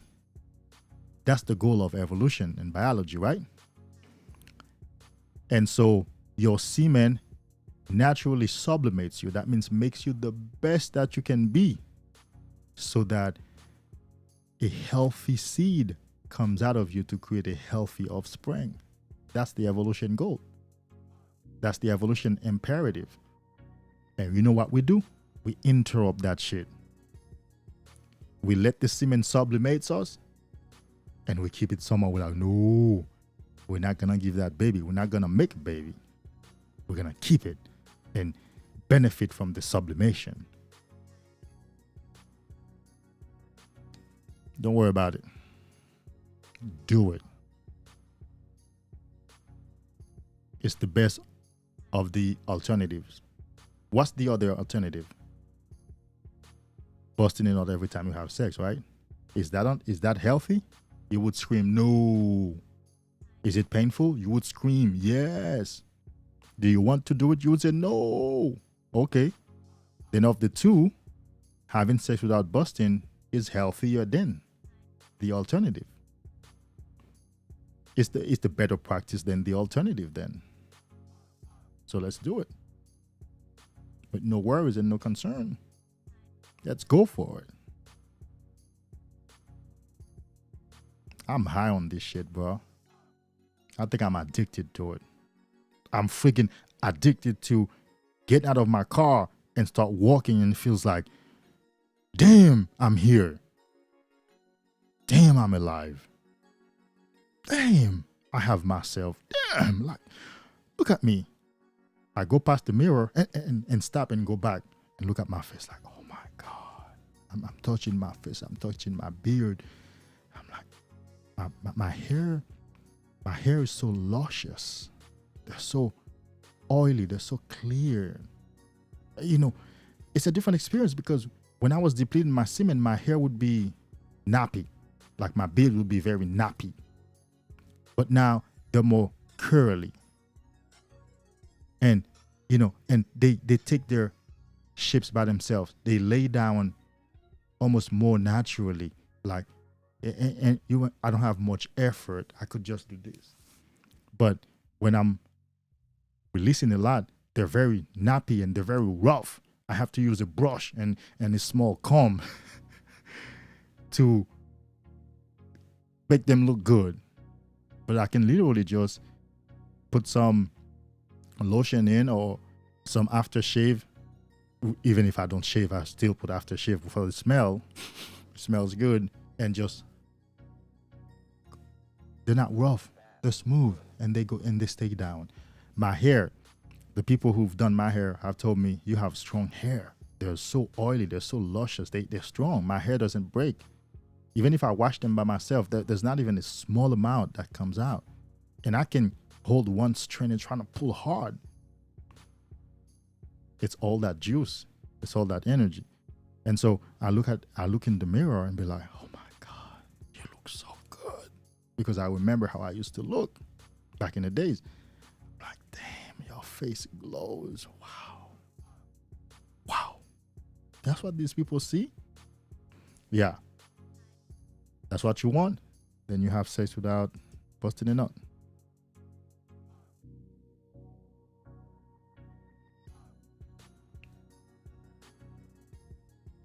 Welcome back, bro.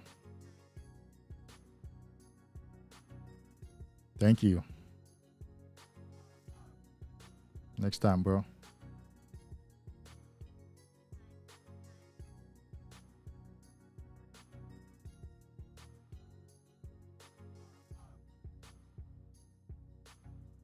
$165. Congrats.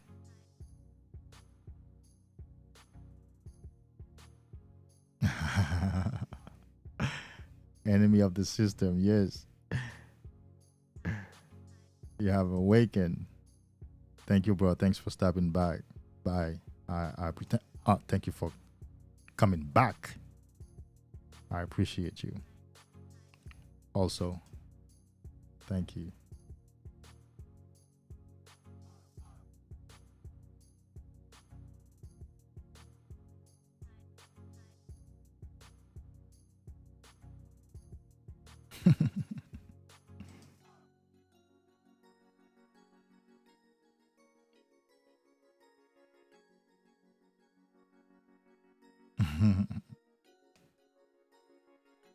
More like you're a leader of the world. But you know, it's your journey, bro. It's your path. Travel it. Feel the power. Feel the presence. Feel the dynamism. Feel the magnetism. Let it come out of you. Display it. Bro, you know, I have likes. I'm black. I'm tall. Of course, that's recipe for a lot of suspicion.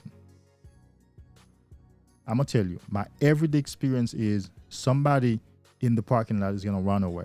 Is going to run from me. Somebody in the parking lot is going to keep locking the door. Like they just get out of the car and I just get out of my car and we're walking and they turn around. Beep, beep, beep, beep, beep, like several times because they see me. And also they keep looking back on their shoulders. White or black? Mostly white, but black people do it too, especially if it's an older black person. You know, there's no need to be looking. There's nothing, but they keep looking. It's a way of checking to see where I'm at behind them.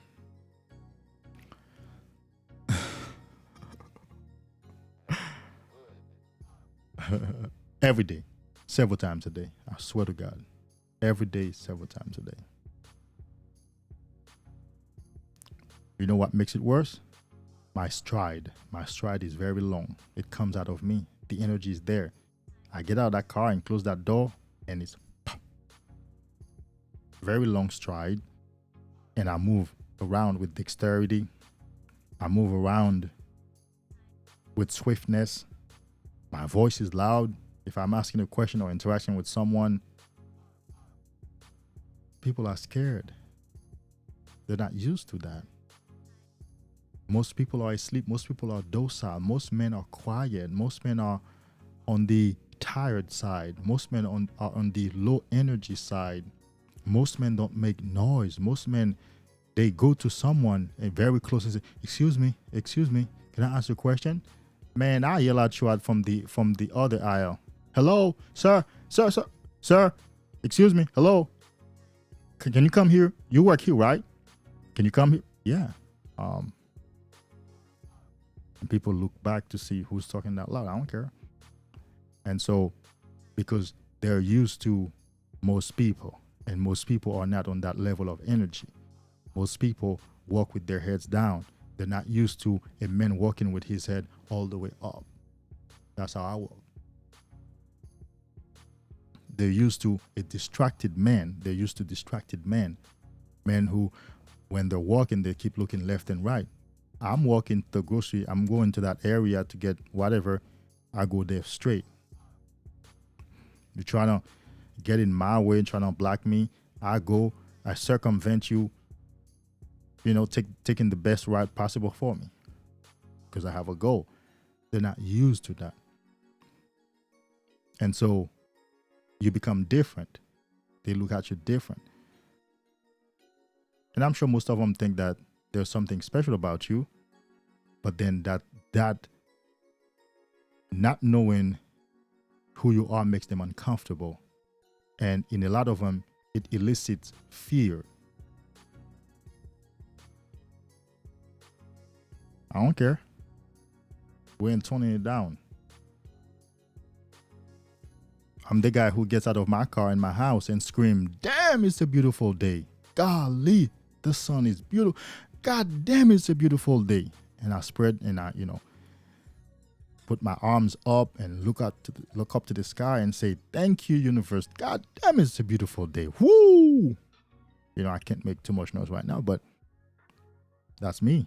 Or I get out of my car and be like, God damn it feels good. Like right now, it's starting getting, it starts getting cold, and I'll be like, God damn it feels good. Whoa, feels good, and it's very loud. I don't care. We have to come to the place where we accept our path and accept our destiny, accept who we are and what we have become. The alternative was not good for us. The path of fapping, having sex and releasing all the time, masturbating and releasing all the time was not good for us. It's not the path that we want to travel. We have chosen a path, and that path comes with a lot of perks that make other people uncomfortable, that make other people fear us. So long, we're not really gonna rob them. So long, we're not really gonna break into their car. So long, we're not going to do anything to them. We're good, we're safe. I know men who work just like me. I know men who on Semen Retention, they work just like me. You think they're about to beat somebody. They're about to take something down. That's their energy. My personal trainer is like that. That's how he works. I swear to you. Chest out, shoulders squared, face up. You think that man is about to take something down. That's his energy. That's his self-confidence. That's his power. We've met in public, and that's how he works, both in the gym and in public. He's been on my podcast several times, for those of you who may remember. That's him. That man works. Of course, he's cut and all that, and he works. And I was talking to him actually on Monday, and I told him about my stride, my new stride, and how people be turning. He said, don't you dare even think about it to dim your light. And he told me a story when he used to be very bulky and big, like he used to be security guard and for superstars in Atlanta and stuff like that. He said people would be running away from me. But I said, fuck it. I ain't changing for them. I'm not going to tone myself down and try to walk like a small person, because it seems like people feel like I'm larger than life and they need to be afraid of me. No.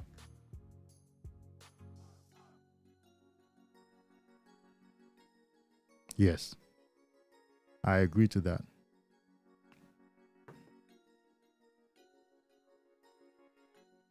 I agree to that. The lion comes out of you.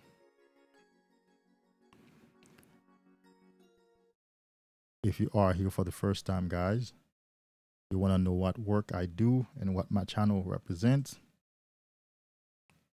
But first, if you are new to my channel, consider subscribing.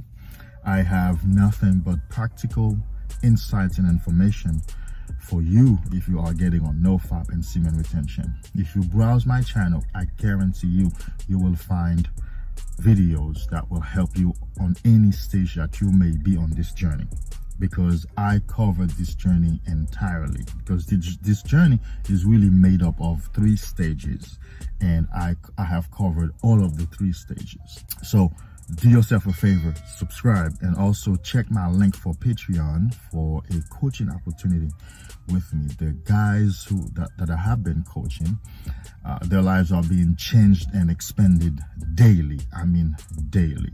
So you could be one of them. If you're ready, I'm ready. Because I am excited and thrilled to help my brothers to become alive, dynamic, present, jovial, free as I am.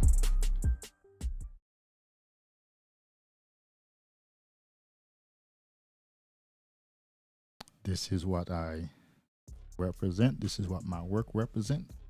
When I work one-on-one with me, there's a link pinned on top of the chat. That's my Patreon. Can certainly work together and get a lot of insights on principles, mind shifts, most importantly, practices that will help you sustain your recovery journey and make the best out of it, and definitely make a more successful recovery. Check that out. Subscribe. This is my third live for the week. I went live Monday night. I went live last night. And here I am again putting in the time. The reason being, I'll be busy from tomorrow till Sunday. Then Monday is my coaching days. I have several calls in a row. And I have a podcast that I've been invited to, well, that I'm doing on Monday with a group of women. And on Tuesday, I have another podcast that this lady wants to do several, where I suggested several episodes in one setting. So I may not have the opportunity to go live and chat with you and provide insight and information. And so here I am doing it. So browse my channel. Lately, I've been getting a lot of comments on binging. Like, man, I just found your channel and I've been binging, because there's a lot of content now to binge on. I can imagine when I was recovering, had I found a channel like mine, I would have gotten a lot of answer, especially from these 2, 3, 4 hour lives. It's a lot of information in them. But that person didn't exist. That channel didn't exist. I wanted to come to be that man. I wanted to come to do that work. And so I am. And so here I am doing the work and putting the time. Is cold turkey a good method? I've been trying for the past 6 months.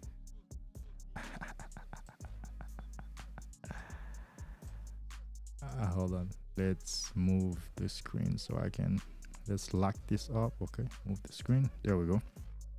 And keep failing. Correct. Thank you. Correct.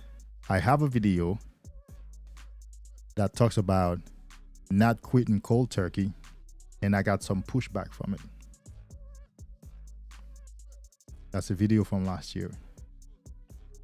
It talks about not quitting cold turkey, and guys would stop by. You know what comments they would leave?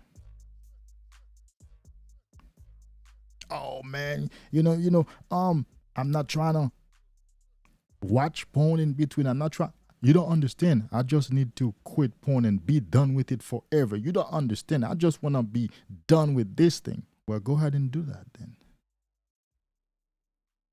I remember replying to a comment. I said, well, obviously you seem to have a better idea than the one I'm proposing. Go ahead and do that. And please do me a favor. Come back and report to me how that has worked for you. And of course, a good brother came after me and said, you don't understand. The brother man is saying, if you quit cold turkey, that means you say, oh man, I don't want to relapse. I don't want to ever mess with this thing. And I'm trying to. The day that you relapse, you will binge so bad that you will regret that you've been born. You will binge relapse. It's a hard journey. Your brain is a more powerful force than you. Of course, we're talking about the limbic part of your brain, your subconscious brain, part of the brain, the mind. Your unconscious brain is stronger than you. You have to remember that the conscious part of our brain, the man who's speaking here right now, is the conscious part of my brain who's allowing me to do this, right? That part accounts for 5% of our humanity, of our all expressions. I don't think you understand that. To me, neuroscience is one of the best things that have happened to the humankind. We're able to understand the brain. So And then that part is very new. For the most part of of the existence of human being, we were unconscious. That's why language it was developed. I guess, most of us don't have the mind to sit down and take all of it together and create synapses and cross-reference all the fields to arrive at a conclusion. I'm able, and of course that's why I've been a teacher all my life.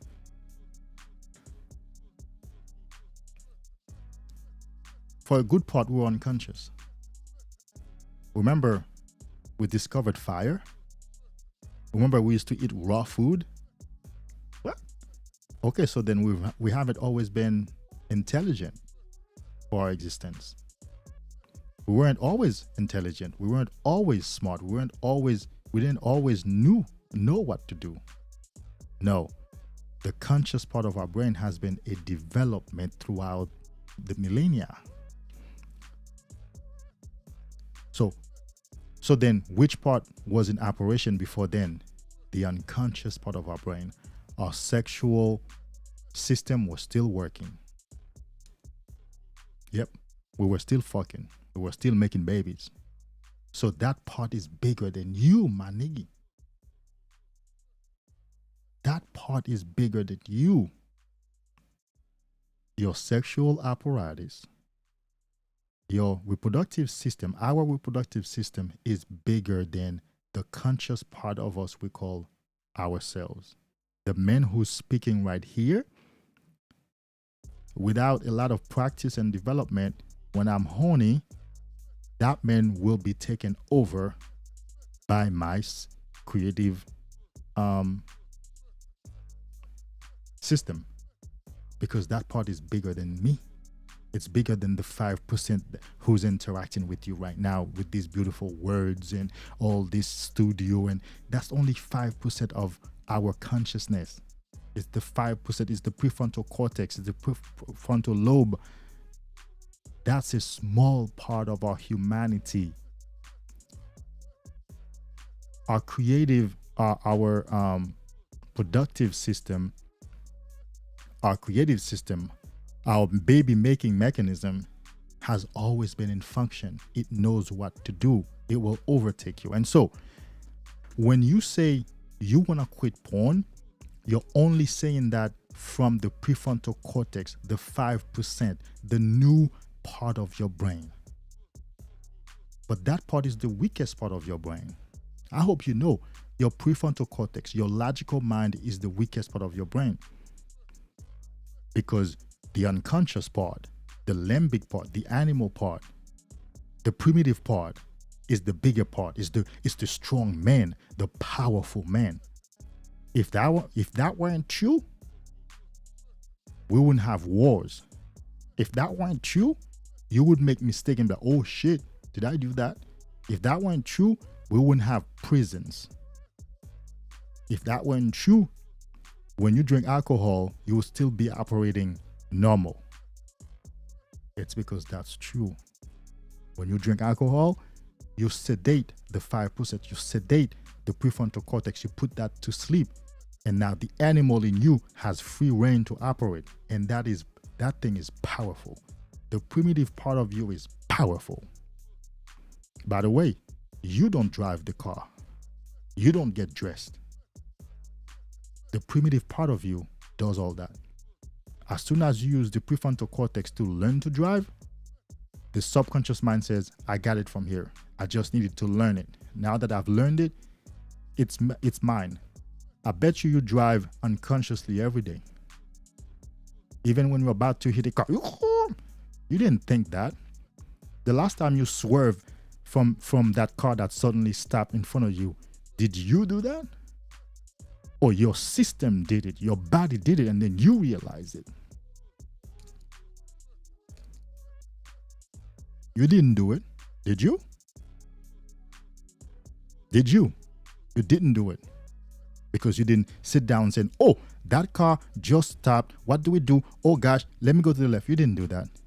You automatically And then you're like, what the fuck? What's wrong with him? That's after. It's the hot stove experience. Put your hand on the stove, your hand goes off by itself, and then you realize you got burned. You don't say, oh, hot stove, my hand is on it, I'm burning, let me take it out. No, that's what I'm talking about. The part of you that makes you swerve away from that car, that makes you take your hand off that hot stove, is the same part that runs your sexual reproductive system. It's bigger than you. It's powerful. It's going to overwhelm you. And so recovering from porn requires a lot of finesse, a lot of knowledge, a lot of patience. When you relapse, be patient with yourself. And so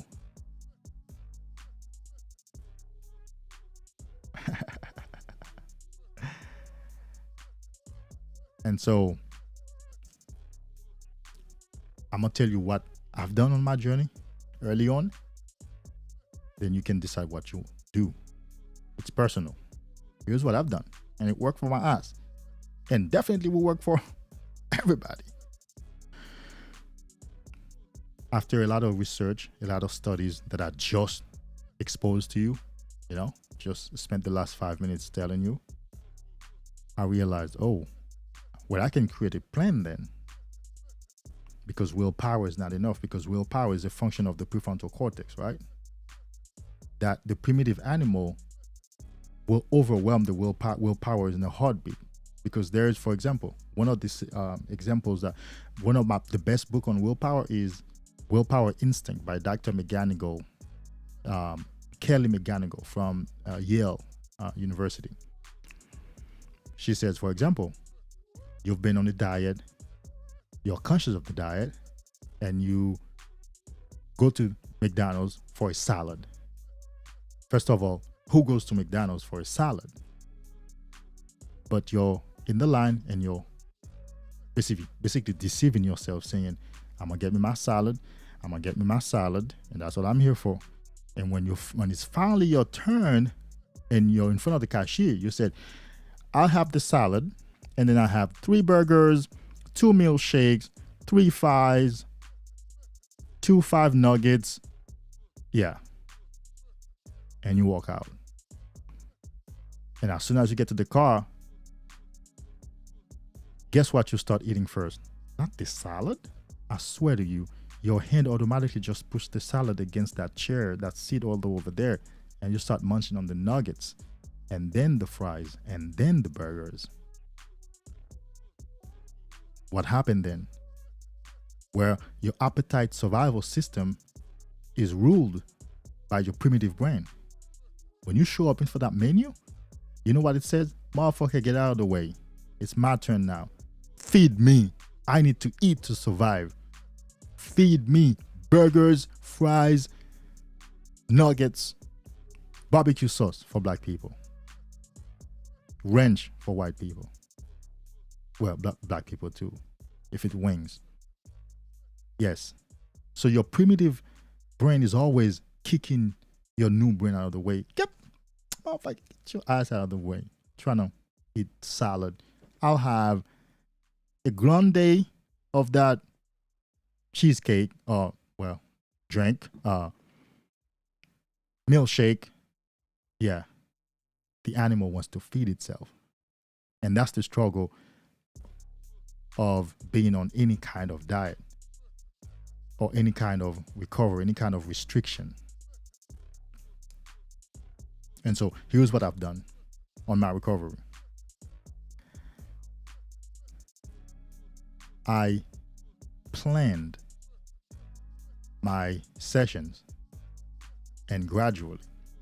So first week, I would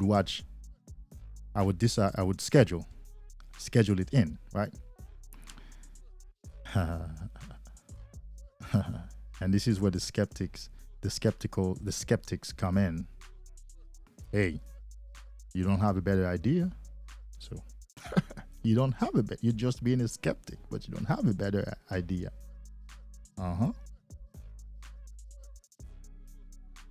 And so what you do, what I did is I would watch porn for 1 hour, no more than 3 flicks in that 1 hour. I would set me an alarm, no more than 3 videos, and no more than 1 bust.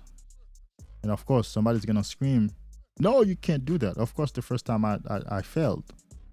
The second time got better. Third time, fourth time.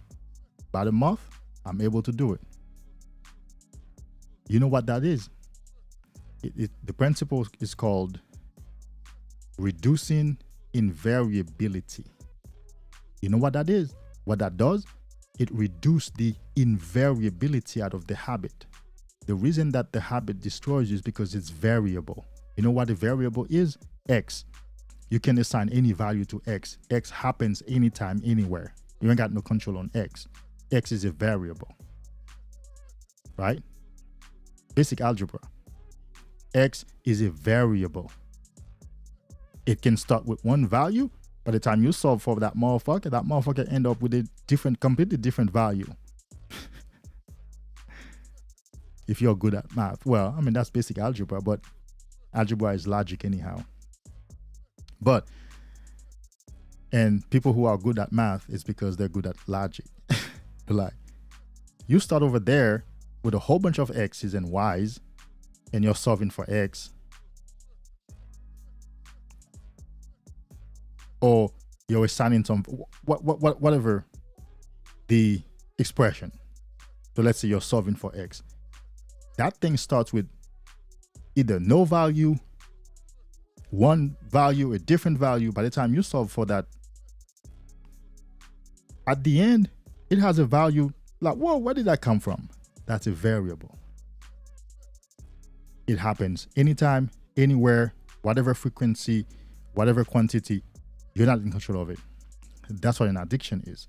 So that's variability.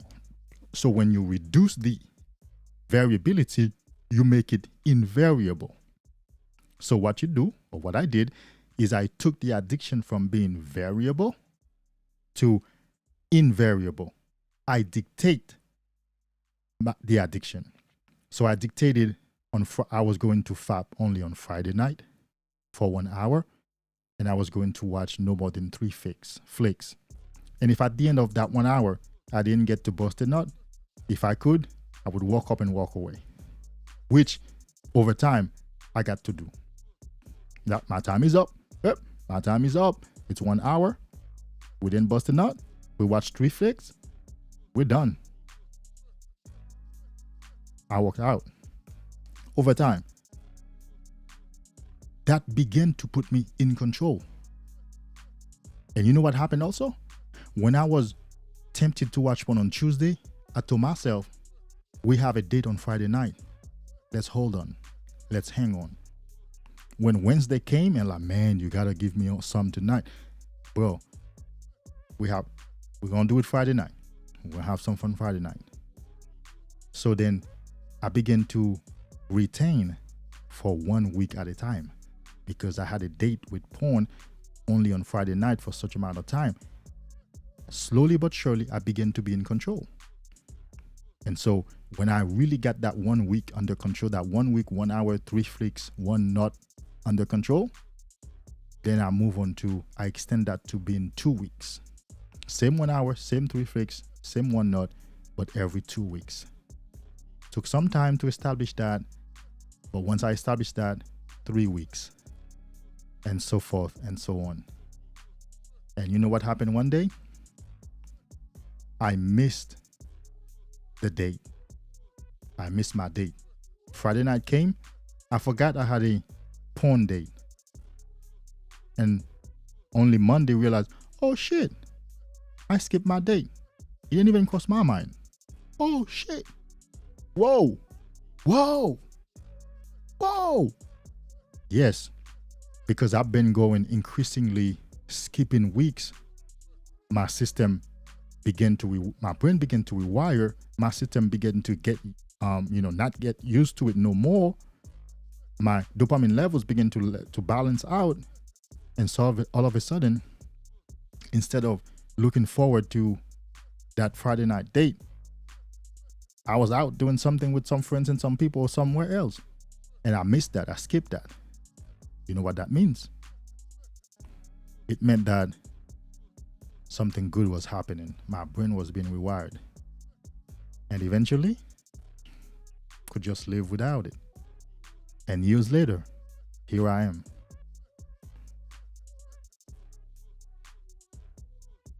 You can listen to this. You can adapt it. You can sign up for my coaching if you need one-on-one help. Or if you have a better idea, try it.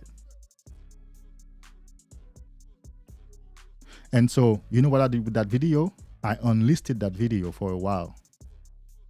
I was like, damn, this video is generating a lot of pushback for real quick. Like, dang, because they don't understand. And I put it back. I removed it from the unlisted. That means you couldn't find it. Being unlisted on YouTube means we have videos that you can't find because it's unlisted. It's not public. You can't find it. It's there. It's for us, but it's unlisted. We have to send you a link to it. And so I put it back because that's what I believe. That's what I've done. And really, I just gave you a lot of science. I didn't tell you, I think, I feel. I gave you a lot of science just now. I gave you a lot of neuroscience to back it up. I give you a lot of biology to back it up. Research to back it up. And that's the way the brain learns. Over time, repetition, through a plan, over and over. What do you think school is? Why do you think school is the way it is? Could you just learn calculus from 5? Could you just learn calculus in 12th grade? You can't. You can't. Could you learn statistics in 11th grade? You can begin to have an idea, but you need so much more of math understanding before you get there. Our brain learns in development, in stages, in progression. So what does that mean in quitting an addiction or in any other habit? Cold turkey means disaster. The same thing for a diet. People who get on the diet cold turkey, good luck. When they relapse on the diet, yes, it's a relapse, they binge. That's the stories out there with diets. And your story has been to it. I once had a diet of no rice. First of all, I'm Islander, I'm African, I'm Haitian. Rice is in my blood, my DNA. I stayed away from rice for a long time until this girlfriend made some rice. She said, just taste it. I ate half of the pot that day.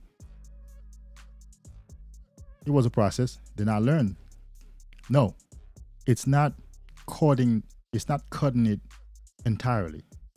It's balance and moderation to learn, to establish. Because a spiritual principle is, a metaphysical principle is the law of rhythm. To the degree the law of rhythm and polarity, the two work together between the two poles, the positive and the negative pole, or the pole on the left or the pole on the right, whatever you might replace that with. To the degree you go to the left pole, on the way back, that's the law, is you're going to the right pole to that same degree. What does that mean? The same force that the bullet, the projectile, exerted to go up in the air, it travels the same distance back down. It's the same distance, the same force it has to travel back down. Because the universe operates off balance. You will be hard pressed to find disproportion in the universe. Have you realized that? Have you realized that the universe is proportionate? Now, when people are born with one foot being shorter than the other one, it's a deform, right? We know it's not normal because the universe operates in proportion. Both legs are the same length. Both arms are the same length. Most butt cheeks are the same size and the same shape. You'll be, a few butts are where this one is bigger and that one. But guess what? We don't find that physically attractive, right? What do you think really gets us going crazy about a woman's boobs? They're symmetrical. They're cylindrical. Cylindrical. Whatever. You get it. English is my fourth language. But I've done a great job. You don't have to tell me. I tell myself. They're spherical. They are symmetrical. And they're big, round, the same size together. They're not disproportionate. So you go, it's the same thing for a woman's butt. It's the same thing for a woman when she looks at your pectorals and your biceps and triceps. They're symmetrical, same size on both sides. So the universe is based on balance and equity. And that's where the law of karma comes from. What's on the left is eventually going to go to the right. You start to the left, you're eventually going to end up at the right. I tell people, if you meet somebody who told you, if you meet someone who tells you, I don't like liars or cheaters, be careful. They are themselves a liar and a cheater. That's what they're coming from. That's what they're running away from. That's not what they're running to. No, they want to run to truth. They want to run to faithfulness. That's the other pole. Oh my God. I'm hoping that my external drive is recording because I want to have this information. I'm spitting a lot of truth right now. You would think I'm being possessed by the Holy Spirit. Yeah, which is the good spirit.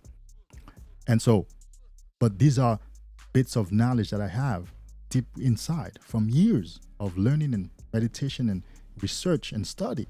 And they need to come out. And they don't come out until somebody asks me a question. And so, when you meet people, they tell you what they're coming from. If you meet me and I tell you, which is the case, I want to die rich, I want to become a millionaire, that only tells you that the pole that I've been at is the poverty pole. And I want to move towards the wealth pole. A woman who tells you she doesn't want a liar and a cheater, she's only telling you that's where she's been. She's cheated, she's lied, she's been cheated on, she's been lied to. That's the pole she's coming from. She wants to move to the other pole. But that's not how we understand it. We understand it sideways. We think that the person is a good person, and that's why they don't want to deal with a cheater and a liar. Nah. And so the universe operates off balance. So to the degree you go to the left is to the same degree you will go to the right. To the degree force and power you exerted to go to the left, I'm bringing it home, is the degree of force and power you will go to the right. So what does that mean concerning NoFap and semen retention? The same force you apply to quit cold turkey, the same force will be applied to push you back to porn. Remember, you're always traveling between two poles. So when you say, I'm done and I'm doing this cold turkey, whether it's a diet, whether it's quitting cigarettes, whether it's quitting alcohol, quitting porn, those people always relapse. And when they relapse as a binge. They are gone now. There's this story that Jesus told in the Bible. The parable, he says, there was this man who was possessed by demons, and the demons were cast out of him. And the demons said, oh, you cast us out? No problem. we're going to come back. When they come back, they find that man healthy, well established, and they couldn't get back in him. They said, for real? Well, that's how it is now. You're not even going to pay attention to us. And the demons go and find 7 more wicked demons and come back. When they come back the last time, they overwhelmed that man and they took over him. And Jesus said, that man's last case is worse than before. When these 8 demons now came, his latest state is worse than the initial state. This is an example of binging. You give up at first, thinking that, like cold turkey. And then the urge comes one time, you resist it. And you're like, oh, that's how it is. No problem. We're going to come back soon. And I'm going to go and find 7 more wicked demons. And this, in your last case, your latest case, will be worse than before. You will binge until your knees get weak.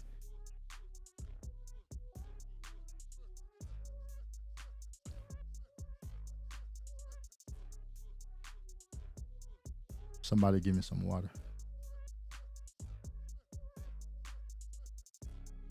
So when I tell you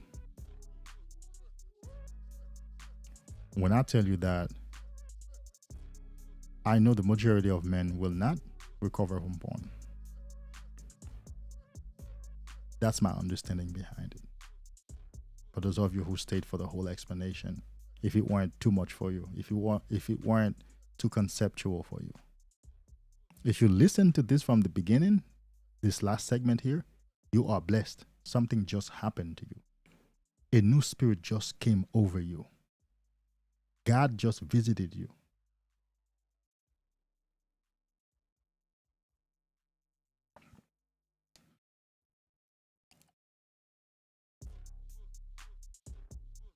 And so you see why I'm here doing this work, this understanding. It's more than understanding. It's also the experience I have been through. My experience in the church, that's my background. I have a bachelor in practical theology. I've served in the church in several capacities in several churches. I've served as a youth leader in the capacity of administrator by NRM and assistant administrator, group leader, board of directors, fundraising chairman, presenter, etc. But I always had a problem with my sexuality, whether it was lusting after women, because look, man, I did those women in the church. Yes, I ain't gonna lie. Whether they're in ministry or in the pews, look, man, the women, they look fine coming to church, and that was temptation every day. I did it. I put it on. After church, whoever would be at my crib. But I always wanted to fix that. I always wanted to fix the weaknesses, because it felt like I was being carried away by that, because I was still jerking off and still doing all that. And of course, I was young. You could do that. I could do it. And there is a book in the Bible, in the New Testament, particularly called Romans. And there is chapter 5, 6, 7, particularly chapter 6, that talks about the Apostle Paul, the author of that book, talks about his struggle with sin in his flesh and how he can understand it and how he wishes, that it would be taken away from him, and how he would be able to overcome sin. And he has this huge expose about the nature of how sin affects his being. I've always loved that passage Every Bible I've owned, I've studied that passage extensively.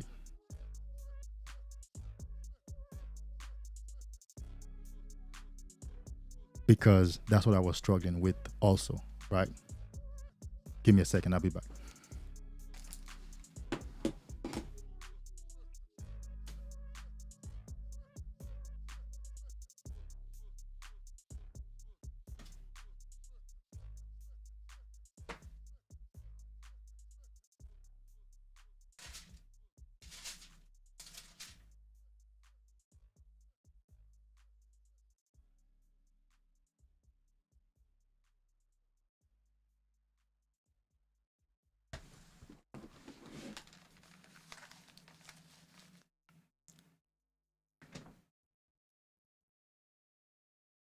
And so that's what I struggled with. And I always wanted to have control over my sexuality. But I couldn't. If you can see, right, this is my latest Bible. I've had it for a lot of years. One of the best Bibles ever. Researched and written. No denomination specific. These are the sections that I'm referring to. If you can see, you see all these highlighted areas. Each highlighted area is a different time I studied them. Look, if you can see, it's a whole bunch of them. Every Bible I've ever had, these areas, these chapters are studied extensively because I wanted to understand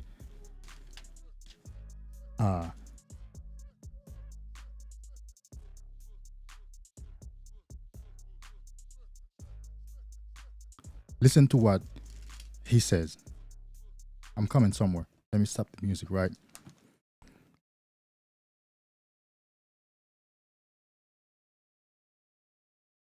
He says in Romans 7, chapter 15, "For I don't understand what I'm doing, for I do not do what I want. Instead, I do what I hate. But if I do what I don't want, I agree that the law is good.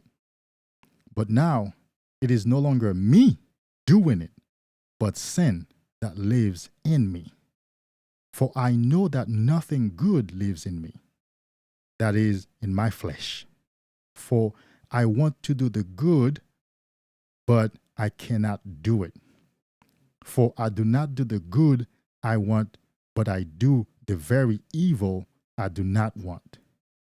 Now, if I do what I do not want, it is no longer me doing it." I'm coming somewhere. Talking about the prefrontal cortex and the subconscious mind. If I do not do what I want to do, it is no longer me doing it. If my conscious mind, in my conscious mind, I said, I don't want to practice this habit and I still do it, then it must be another part of me that does it. Okay? And so I find the law, a law that when I want to do good, evil is present with me. For I delight in the law of God, in my inner being. That is, I want to be pure, I want to do good. But I find the law that when I want to do good, evil is present with me. For I delight in the law of God in my inner being, but I see a different law in my members, in my body. A different law in my members, waging war against the law of my mind. Biology, your body, fighting against your conscious mind. When you say, I don't want to do this, I don't want to eat that piece of cheesecake. The law in your members, in your body, wage war against the law of your mind. For I delight in the law of God in my inner being. But I see a different law in my members, waging war against the law of my mind and making me captive to the law of sin that is in my members. members here are referring to physical parts like biology, your body. And he exclaimed, "Wretched man that I am, who will deliver me, who will rescue me from this body of death?" And then he professed his faith. "Thanks be to God through Jesus Christ, the Lord. So then, I myself serve the law of God with my mind. I serve the law of good. That is, I don't want to do this with my mind, but with my flesh, I serve the law of sin."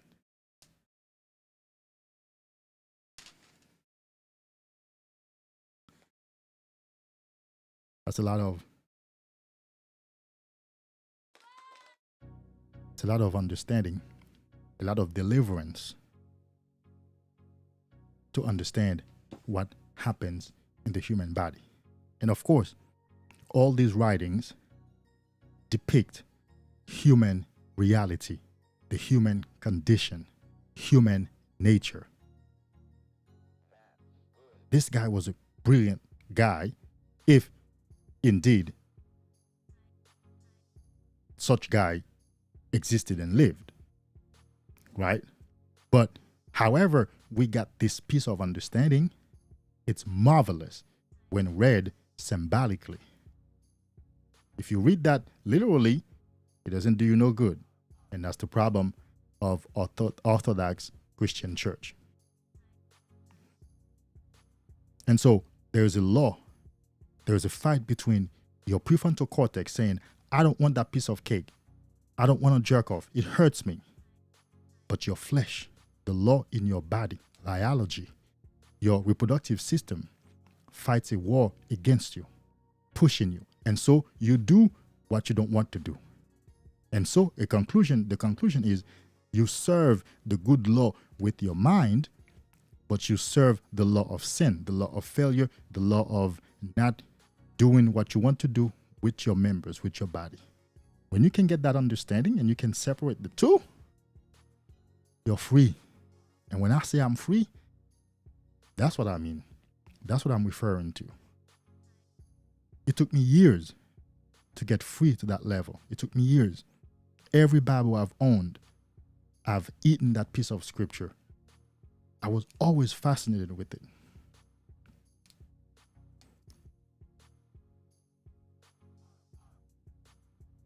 Damn, son. You went deep tonight. You still got 6 guys? But them must be deep guys. Let me come back to being here, bro. And so,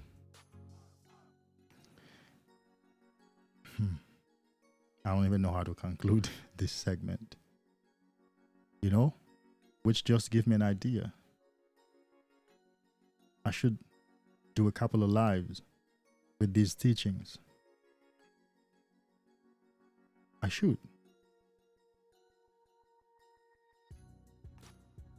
So these pieces of understanding and knowledge and experience guide my path, make me the man that I am.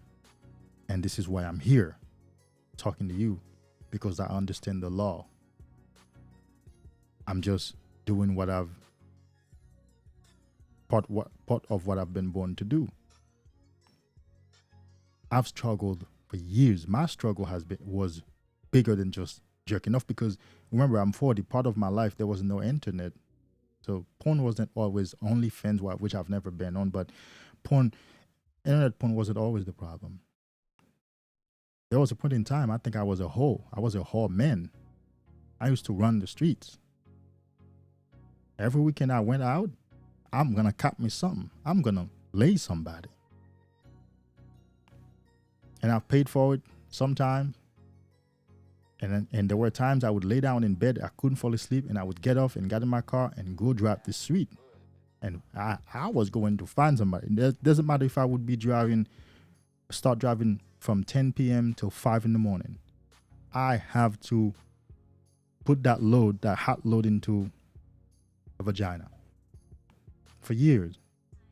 And it took me some time to realize that it was my destiny to understand sexuality. It was my destiny to struggle with it so I could understand it, so I could overcome it, and then to teach it. So my being behind this mic and behind all this camera, and to date, I think I'm 5,500 or 6 grand in on equipments and stuff.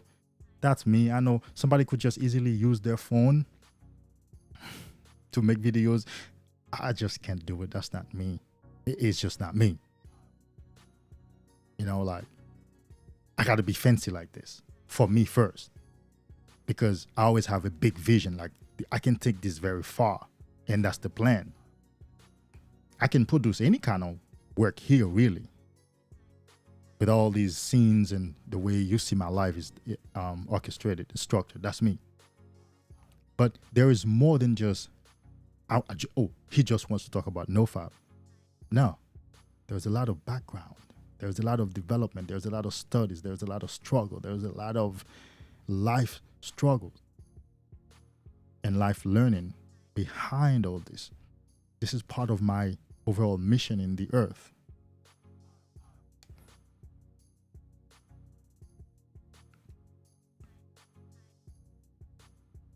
And my knowledge extends way beyond nofap and semen retention. And of course, way beyond just men. And I'm now just being reached out to and participating in other areas where I get to touch women, where I've always been coaching women, but one-on-one, but now more like on a larger scale. And it's still in my future to be a minister and to start a spiritual community. I didn't say church. I didn't say Christian church.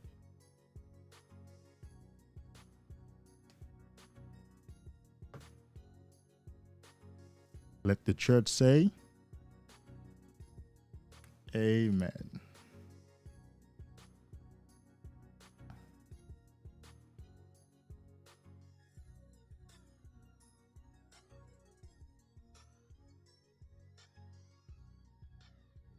Amen. This is gold. You're gonna be the reason my life transforms. Damn. Let me screenshot that. You know, this is a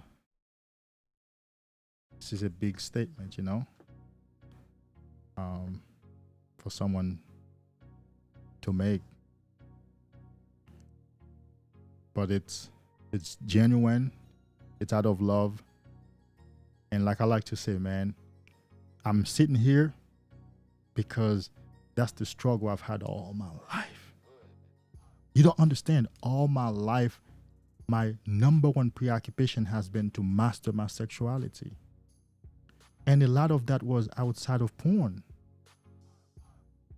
A lot of that was outside of porn. Because for a lot of years, I was just jerking off. There wasn't no internet porn. I couldn't watch no video. And then it would take so much work to go get a VHS and a DVD, and you would have to be home alone. It was too much. So I used to run the streets.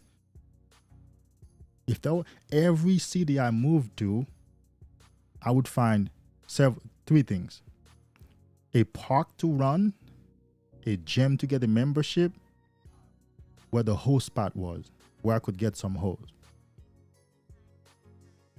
For a long time.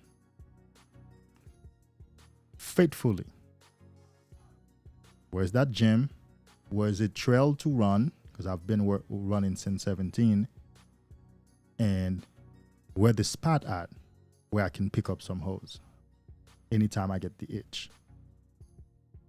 And I would find all of them. To the point where I've developed an extra sense to know that she's one of them. Right there, that one right there. Yep. Like, you could get the vibe. Like, yeah. Oh, this area, that area of town. So I'm glad I had this opportunity to actually go into all of this tonight. My struggle was way bigger than fapping.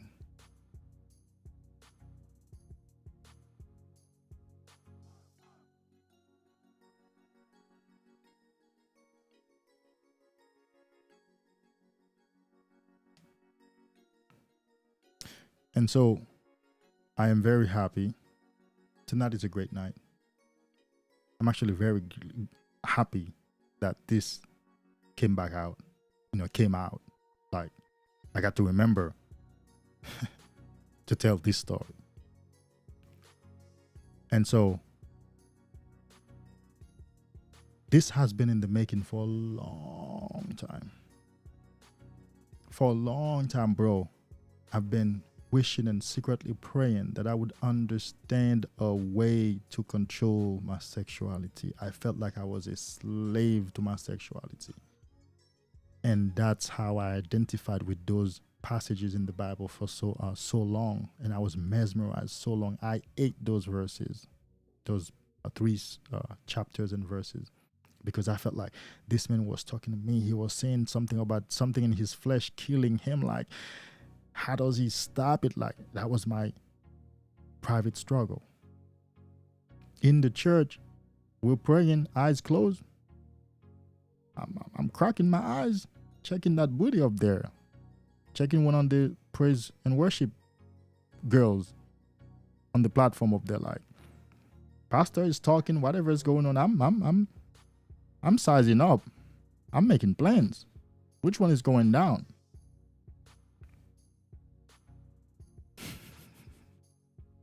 And then quit the church. Well, that's before I started working in the church. When I started working, I couldn't just quit the church. You don't want to know how many churches I've quit, because I done put it on the administrator, the pastor's daughter. Pastor's daughters have always been attracted to me. From way back to my most recent ex, pastor's kid, to any member of the congregation. And so if you look at my work is more than, bro, I want to help you to stop jerking off.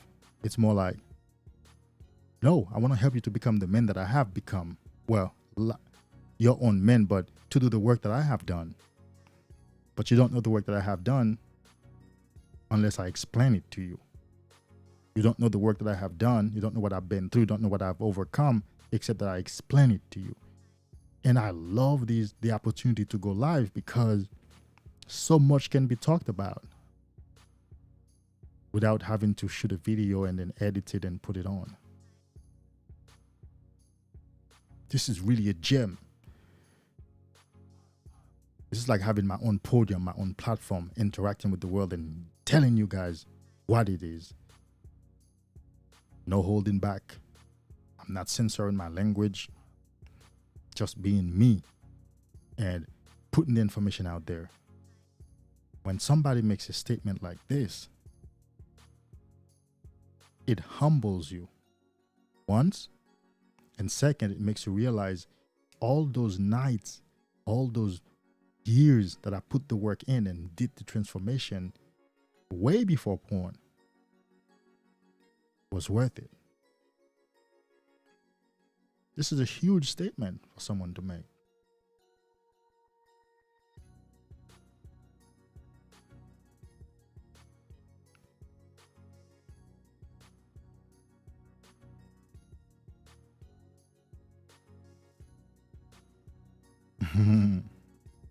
I would have never guessed you would get that reaction. I think you're referring to the pushback from the video on my video on not quitting cold turkey, because that's how this rant started. That's how this whole news the latest segment started. How come some people have energy and confidence and still ejaculate?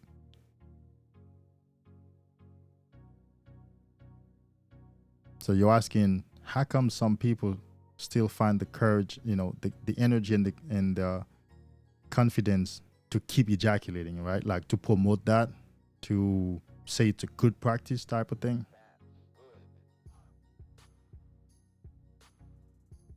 Oh, or are you asking? Is that a question? Are you asking how can some people? No, I think it's the first one. I think it's the first one.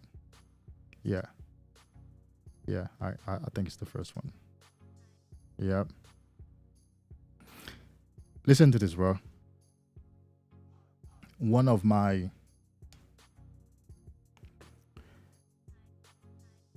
the what you would call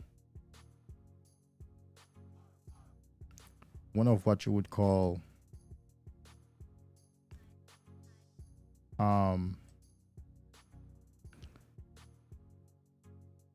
do they call these things? Not secret society, but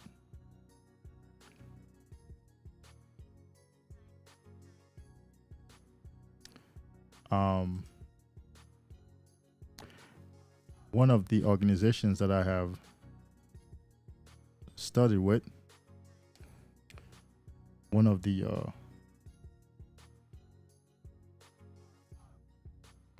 pieces of study materials, there was a section where it was said, error, like truth, has its admirers. Error, like truth, has its admirers. Error, the same way truth has admirers, error has its own admirers. Let that sink in for a moment. The same way you see people are running behind and promoting truth, the same way there are people running, cheering for, and promoting error.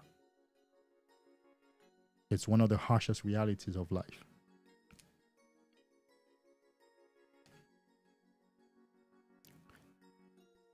Some of these people saying these things, you don't know who they are affiliated with.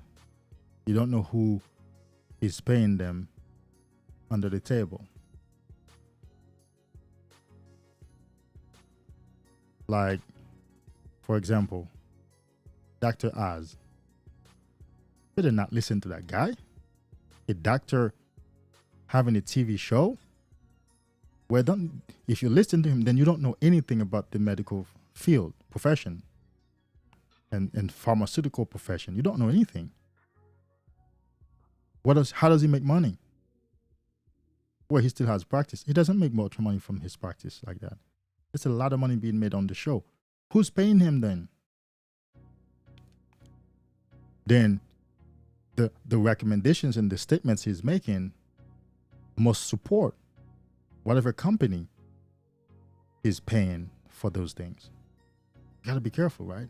If you go on his check his shows out on YouTube and watch some videos and read the comments, you hear some comments people are writing like, we ain't listening to you. You're being paid by pharmaceutical companies to push these drugs and tell us the wrong thing so that we could buy these drugs, so that we remain sick in bad condition. Error, like truth, has its own admirers. It depends who is benefiting. Somebody will tell you exactly the wrong thing because they're capitalizing on that on the back end. What about somebody who's been struggling with masturbation, who cannot stop it, and then one day they decide, oh, this thing is good.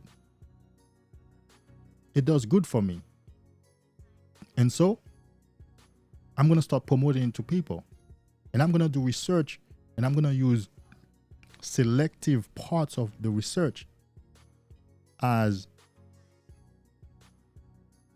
what do we say back in college when you write a paper? Supportive details. Yeah. And I'm going to use bits of quotes here and research here, selective ones, as supporting details for my hypothesis or my thesis. Why? Because he's been struggling with that shit for years. He can't stop it. So what does the saying say? If you can't beat him, you join him. But see, regularly you're not gonna stop to think that. It takes people who are built to do that. People who naturally probe into stuff like that to think that and bring you the knowledge back. And you go like, you know what? Yeah. What if somebody has been secretly struggling with masturbation for years, for example, and then suddenly like, you know what? I can stop this, but why do I need to stop it anyway? It's good. And now they start promoting it, and they're influential. And when they're asked the question, oh yeah, it's good for you. It gives you energy. It helps you to feel your best, and it puts you in good connection with yourself. But it's because secretly they've been struggling to quit. They can't. And so now they change side, and now they're promoting it. Realities are harsher than we think on the surface in society.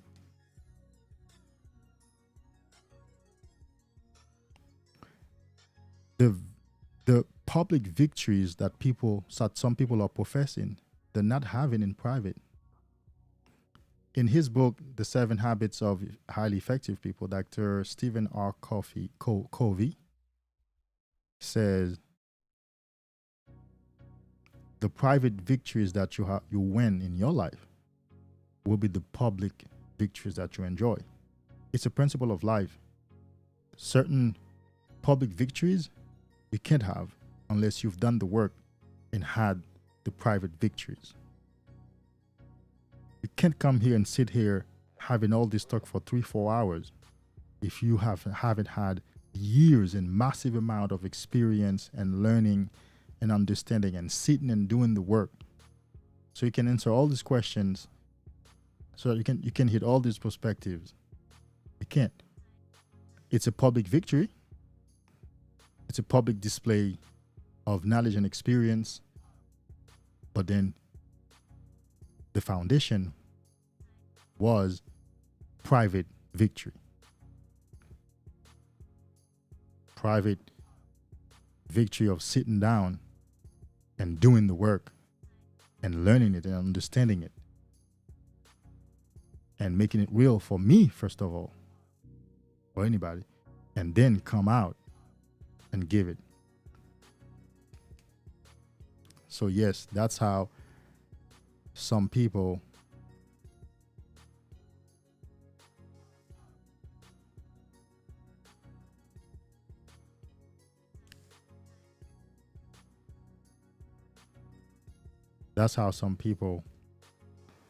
are promoting errors, just like there are people promoting truth.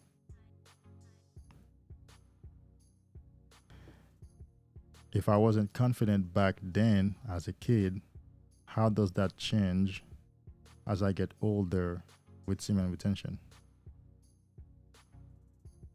Yeah. Good question.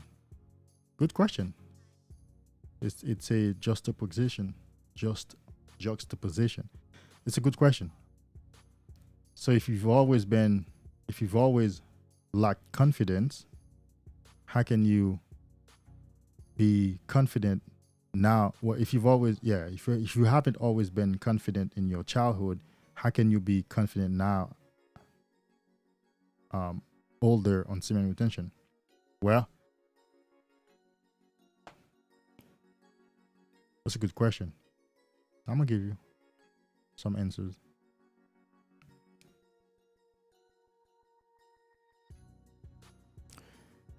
What semen retention is going to help you to do is it's going to bring that natural beast out of you.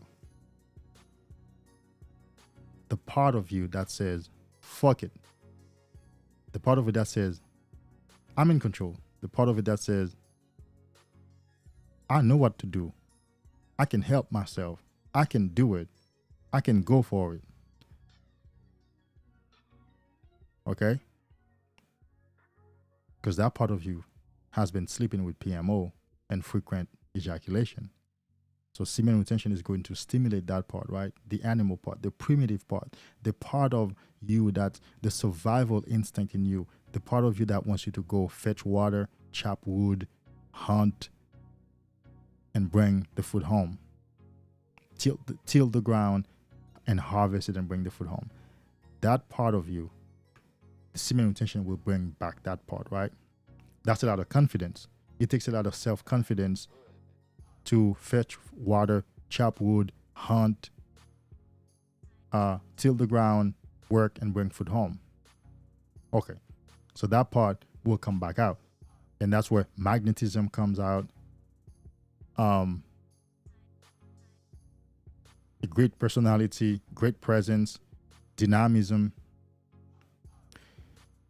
But you're still going to have to do emotional healing work for your childhood traumas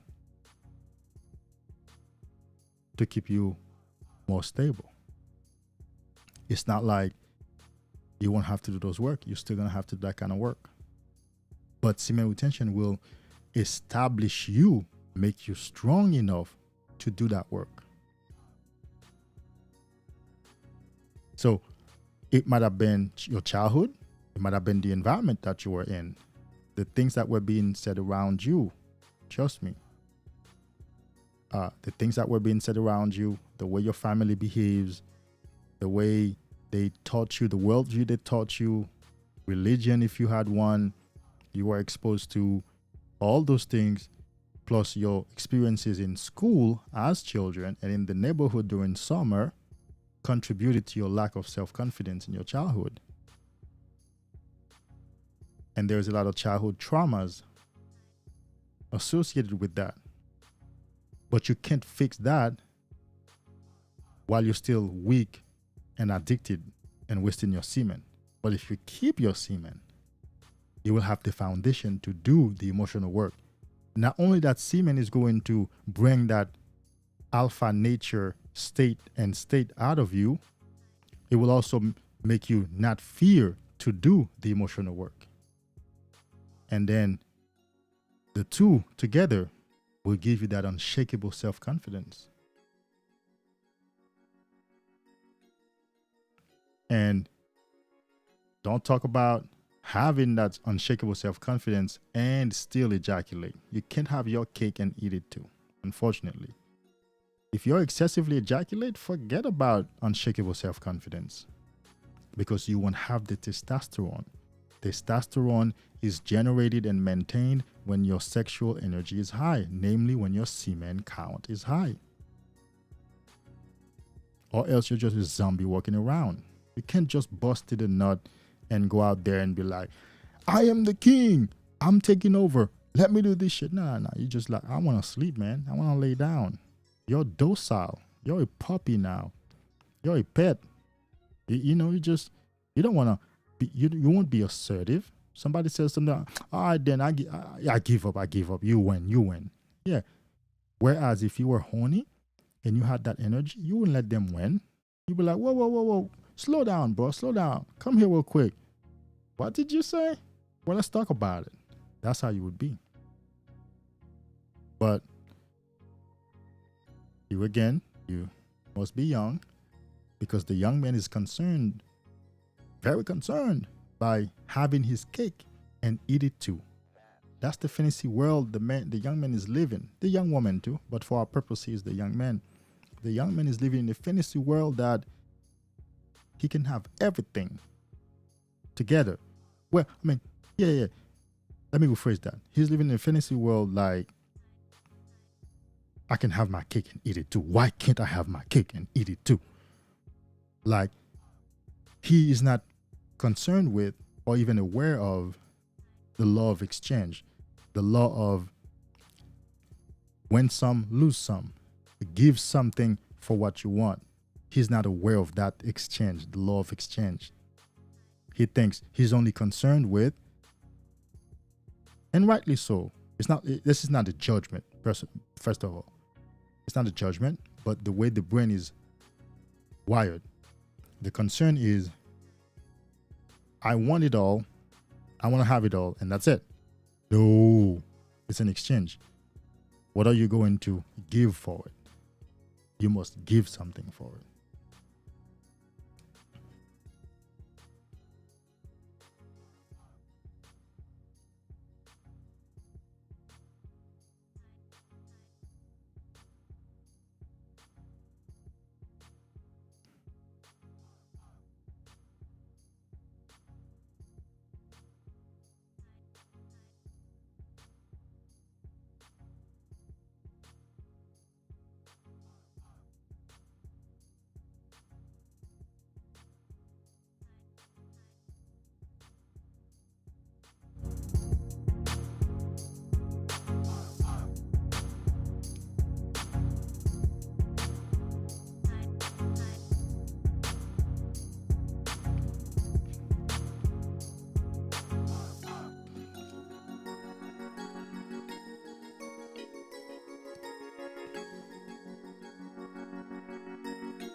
To be honest with you,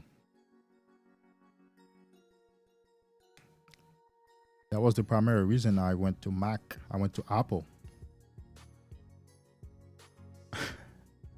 Before I used to buy, so in college, I used to buy a laptop every 3 months because I was buying cheap laptop, $700, $800, under $1,000. I mean, I'm saying cheap. Just understand the context. $700 can give you no good laptop when you understand what goes into producing, making a good quality product. But you can get it though. You can do some things. Anyhow, of course, the primary use for that laptop, besides school work, was that favorite moment of watching porn. Of course, they would always get infected. And somebody said that there's a laptop out there that doesn't get infected and a virus can't get to it. Like, you're kidding, bro. Like, no, true. Like, stop messing with me, bro. Like, no. There's a computer out there. It's expensive, but you can get it. And I'm like, how many, back in the days you used to buy Norton, not only the Norton security, but the cleaning disc. Like you would purchase some disc, put it in, it cleans the computer, remove malware, and a whole bunch of stuff. You know how many of those I purchased?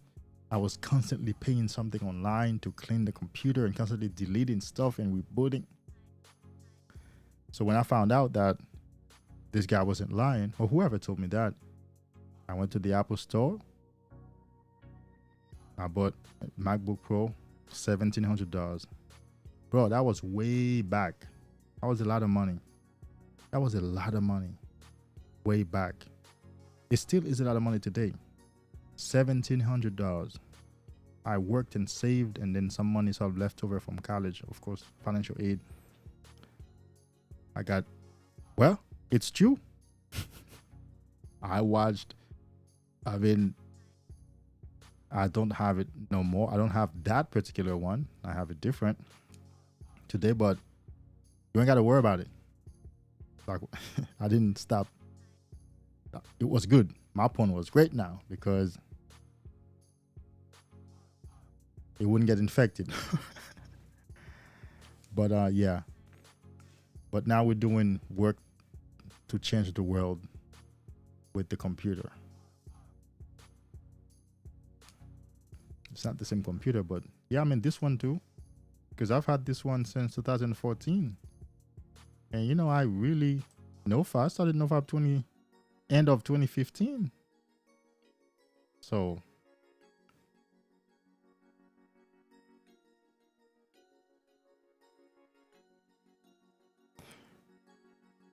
my brother, yeah, it kills your soul, man. Tell that young man, Chris, you have a way to go. Obviously, by your questions, your at the early stage of this journey. First of all, welcome. If you're even here, you're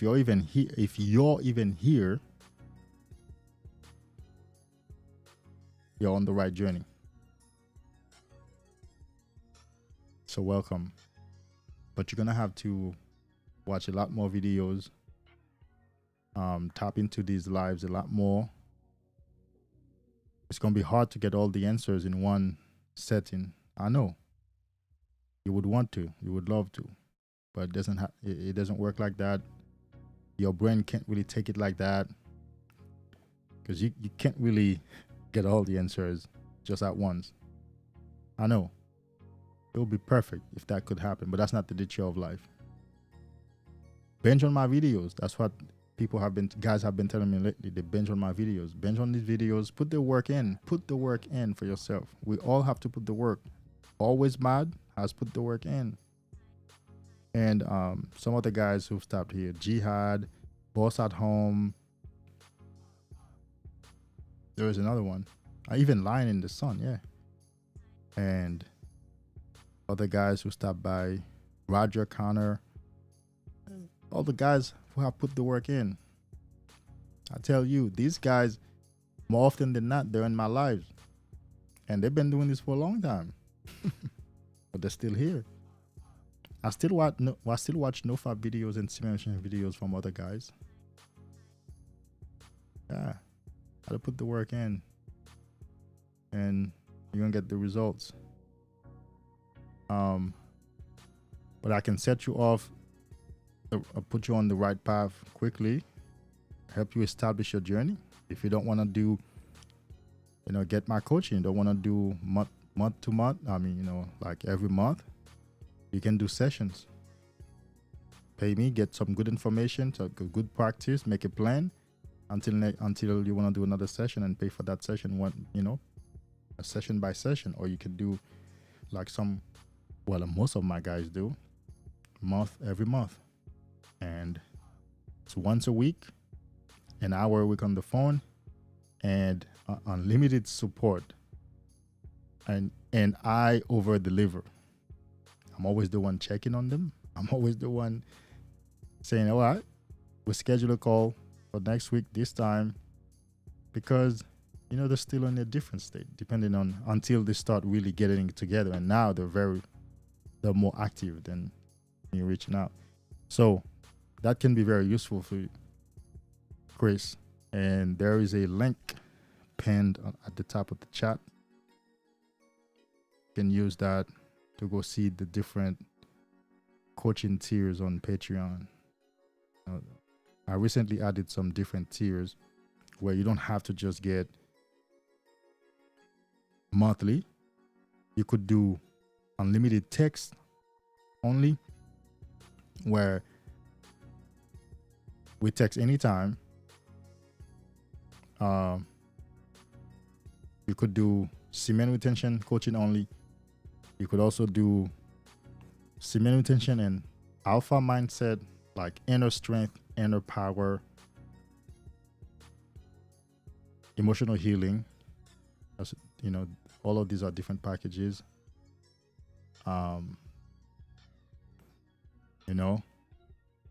Or you could do a retainer, where you pay a fee and I'm available whenever you run into a wall to reach out to me. Anyhow, check it out. And that goes for anybody else also who are watching here for the first time and who don't really know everything about me. And so, brothers, we're winding it down. But as you know, some of you who know me, I always play the Semen Retention song. There's this song that I have found. I believe it was written by a man on Semen Retention, and I believe the lyrics depict how a man on Semen Retention, a man on the advanced part of Semen Retention, because if you just started, you ain't got that yet. But on the advanced part on Semen Retention. And I like to play it and let you listen to it, hear the words. They're going to bless you. And then I will be back to get some more questions and then close. But I will be back for some questions. I'll use the time to go take a leak, but listen to the music. All eyes on the way I vibe when I walk into the room. Wind blows underneath the soles of my brand new pair of shoes. I got the attention. I'm on a mission. No sweat in the way I step. I got a fresh new attitude. Oh my, my, my. Oh my, my, my. Call me a king. You can buy me a crown. Oh my, my, my. Oh my, my, my. I'm leveled up. And this is my world now. This is my world now.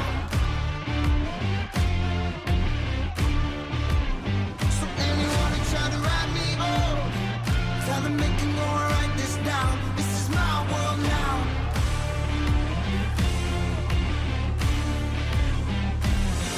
New look, got the ladies shook. New watch saying it's my time. These magazines wanna feature me, cause they know I'm on the rise. Get the attention, I'm on a mission.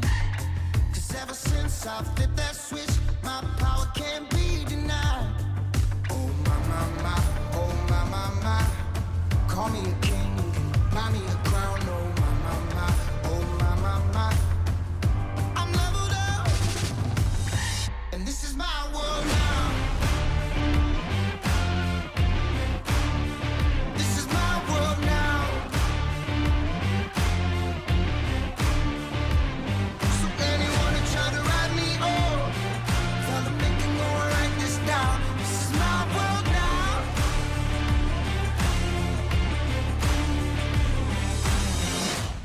Pay attention. I'm on a mission. I'm there with the vision. Got a passion. Making it happen. Ready for action.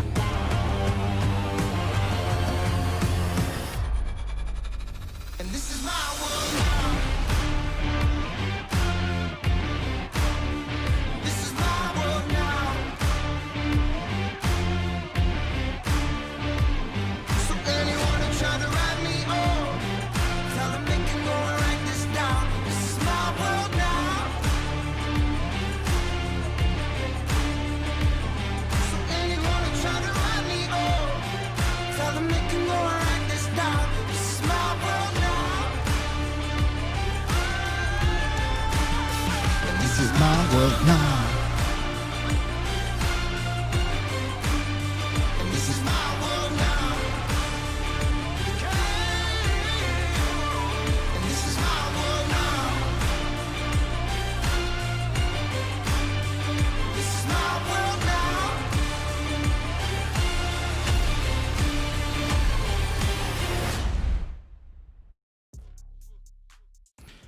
I'm sure you heard that part where he said, ever since I flipped that switch, my power can't be denied.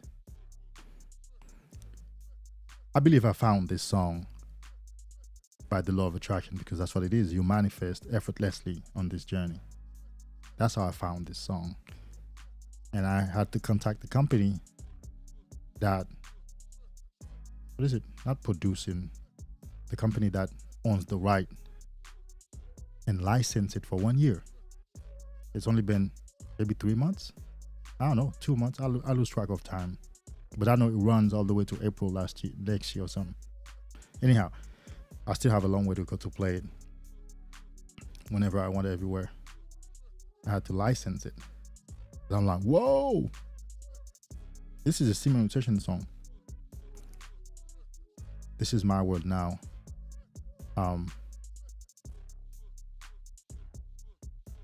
Ever since I flipped that switch, my power cannot be denied. I like to say ever since I flipped this semen retention switch in my life, my power has not been denied. And you know the first person that cannot deny your power? You.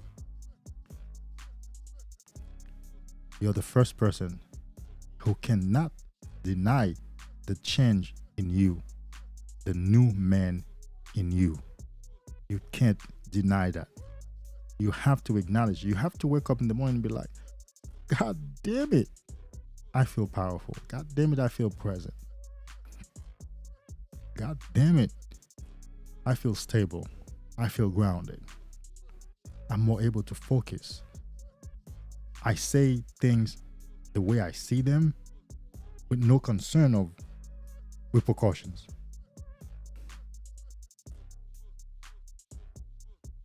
And of course, other people cannot deny the power in you. Like I told you guys earlier, this has been a long journey for me. All my life, I've wanted to master my sexuality and my thoughts. And of course, the latter depends on the former. Mastering your thoughts depends on mastering your sexuality. Because when your semen is low, when your energy is low, the way it shows into your mentality, your mental world, is hyper mental activity. And that's how you get to talk a lot. You keep looking left and right because you have that hyperactivity. Because your cells are low on energy. There's a lot behind this. There's a lot of science behind this. And so when your energy is high, you may be high and going around, but your thoughts are not all over. Always mad. Confirm that. For me, your energy is low, is high. You feel powerful. You may be, walking around like that, but your thoughts are not all over. You don't have hyper mental activity. You're not ba ba ba ba ba ba ba ba ba, and then you all over. Some people can never finish a complete thought. They started, jump to something else, jump to something else, jump to something constantly. They can't keep still, whether they're sitting down, whether they're standing at the grocery store. Some people are always turning left, right, up, down.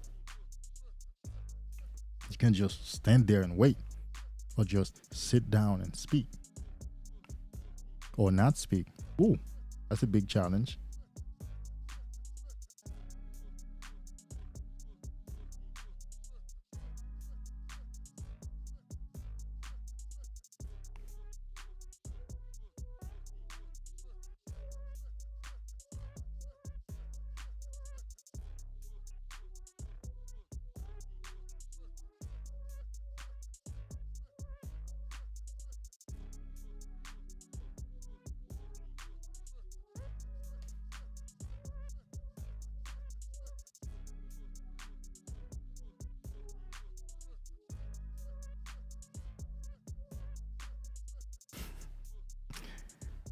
I wanted to practice a moment of silence to see if the number of viewers would drop, because silence is very uncomfortable.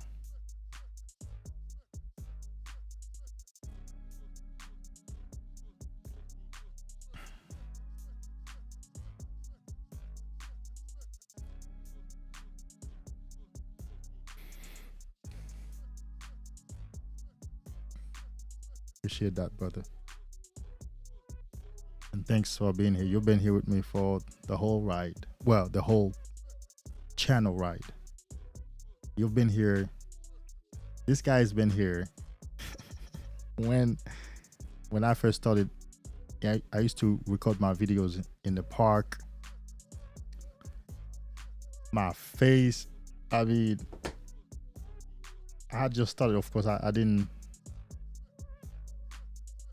It's not the same. Of course, I'm way more confident behind the camera. Not that I wasn't confident like being in myself, but it's a new work. It was hard to be looking at the camera and speak. So I had to learn to picture the audience, the individual, and have a conversation. And now it's so good. Although it's virtual, but I'm having a conversation. I'm holding a conversation. And you know that makes a difference. Because I've watched lives and I've watched videos where the creator is not having a conversation. You know what he's doing? He's delivering a lecture. And that makes a huge difference. There's a huge difference between the two. Delivering a lecture may not be able to create loyal following because you're just speaking in thin air. But delivering a lecture,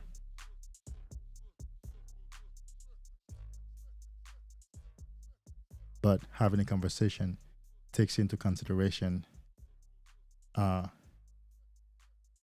the other person.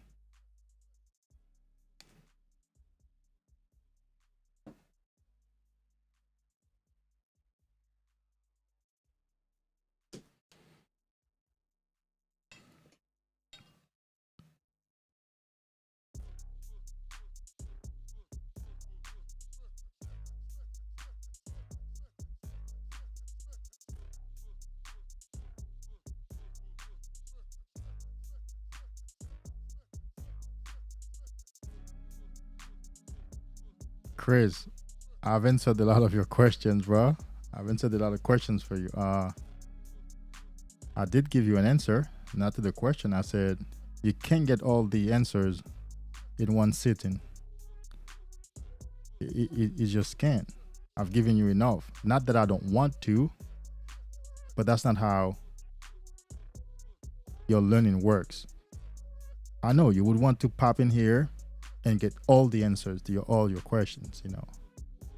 Unfortunately, no. I said, watch the videos, put the work in. Put the work in.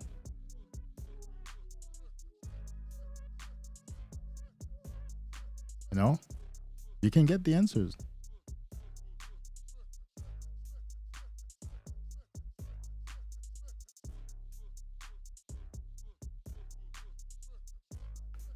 Yes, those websites with porn cause viruses to get in your computer because that world is to get your money. That's what they're after. Yes, those websites are not safe. And then when you click on a video, there is usually a superimposed link. That is, when you first click on that video, it will open a first link before the video opens. That link could show in your browser, or it could be in the background if it's a malware. So, yes, that could have been the reason why your computer was being affected.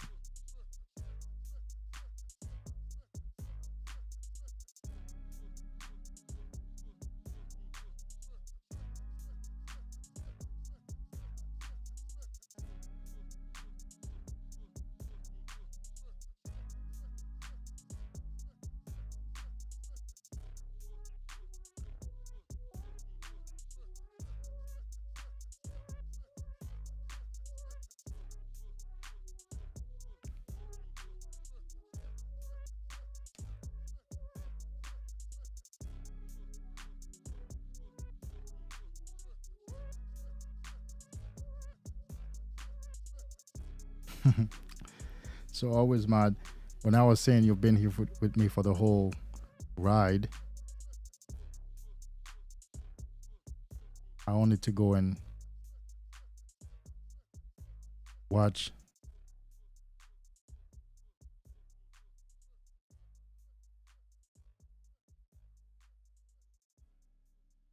my first video.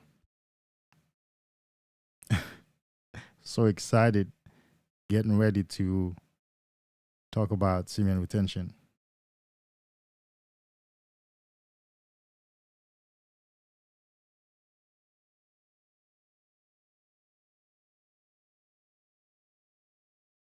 Practical steps.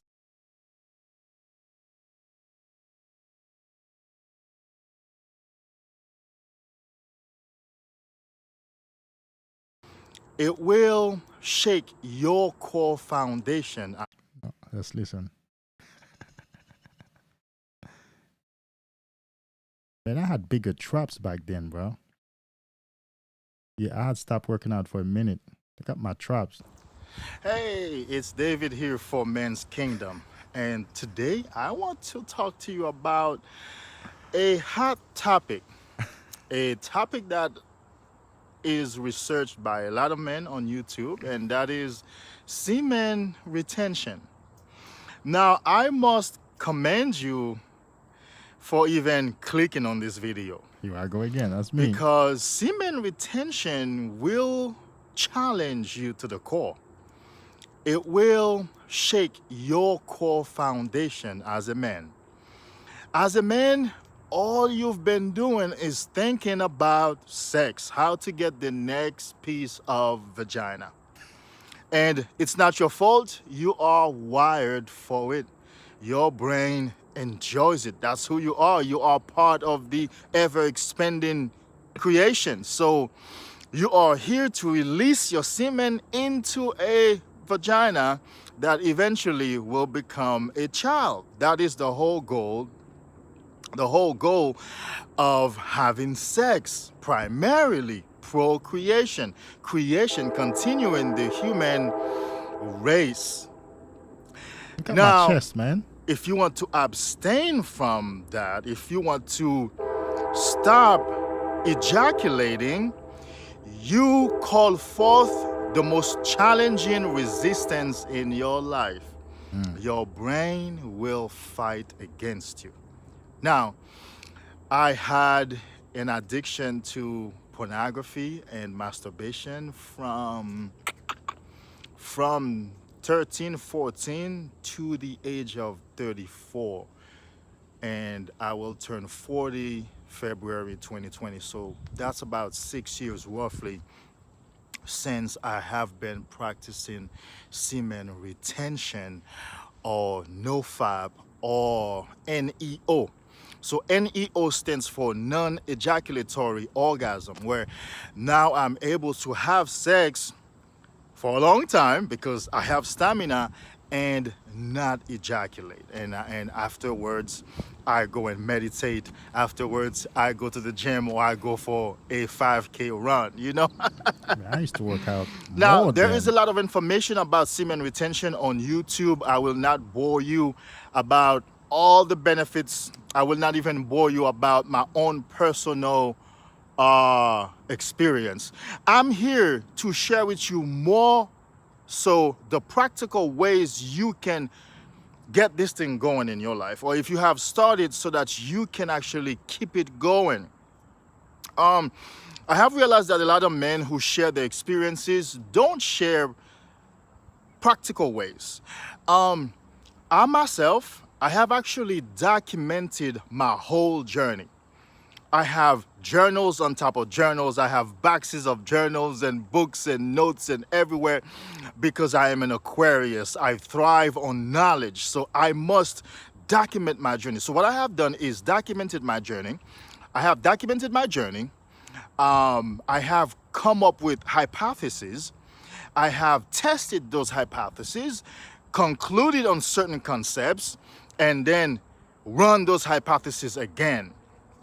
Over the years, I've been able to get some good insights and some good understanding about semen retention. Now, the first piece of practical advice that I'm going to give you, if you want to embark on this journey of semen retention, is imagination. I want to advise you to imagine yourself as a better man. Imagine yourself as the ideal man that you want to become, right? I want you to imagine a life of more energy. And by imagining, I don't mean just for a moment. No, that's your first homework. Start imagining that. Start sending signals to your brain that you are on something new. You're desiring something new. Get a picture of what this new life might look like.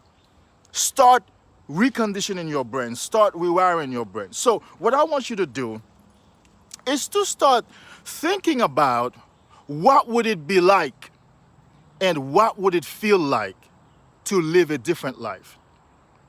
What would it be like to be energetic? What would it be like to be enthusiastic? What would it feel like to get up every day and feel at home within yourself? What would it feel like to be magnetic, for people to be drawn to you wherever you go? What would your life be like to be appreciated, loved by yourself first, and then by people around you? Imagine those things.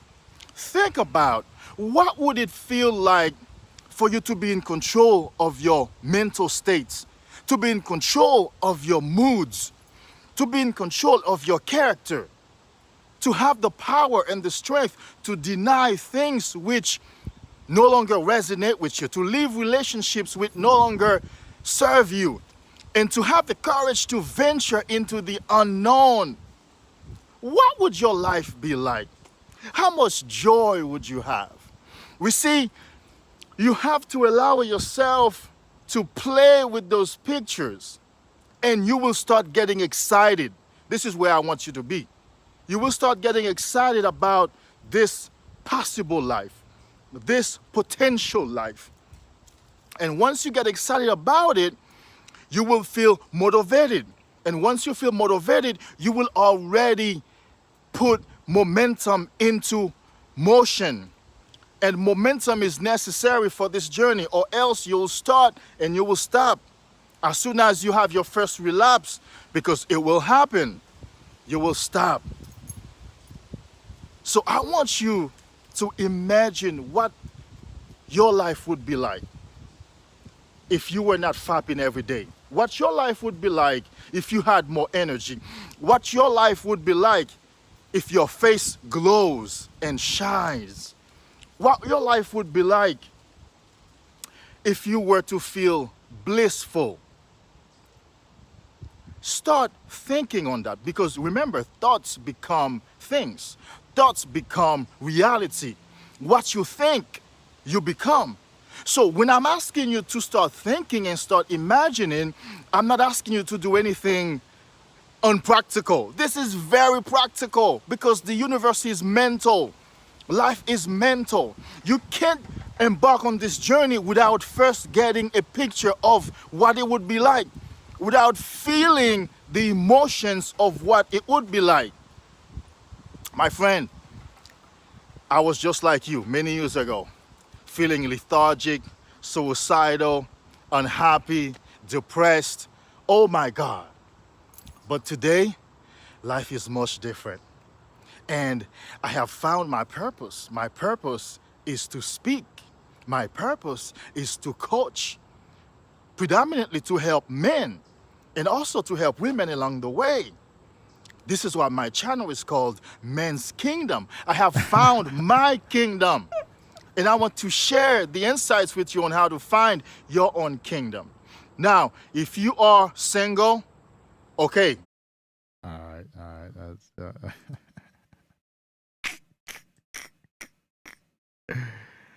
my very first video entitled Semen Retention, No Fab Practical Step Number 1, Imagine the New You.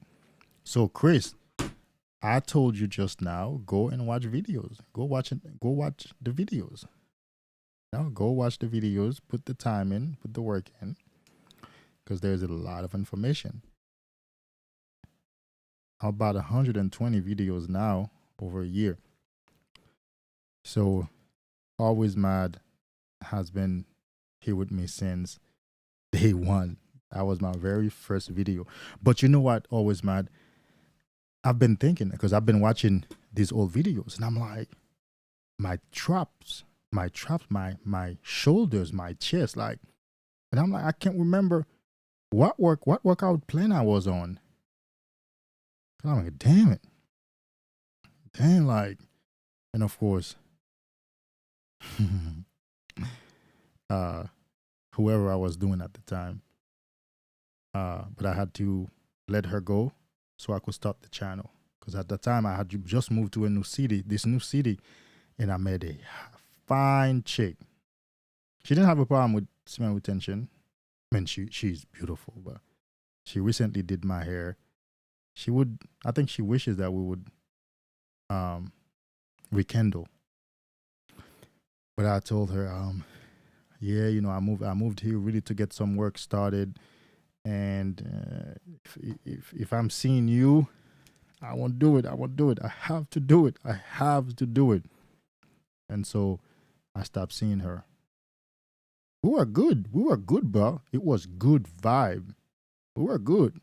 I loved her spirit. I loved her body. I loved everything. But you don't understand. That's exactly what happens every time you're getting ready to do significant work. A woman shows up in your life. You don't understand. That's always been my story. Every time I set my mind to start something. So I had learned over the years. Every time I'm right at the point of starting something big or something new, good, a woman shows up. And so last year, I made the right decision. Not only I broke up with one, when I met that new one after I moved on, I said, oh, I know what it is. She's texting me. We're texting all the time. I love being around her. I mean, it's great. I mean, she has curves but her spirit was nice. She's spiritual. But I said, exactly. That's exactly why.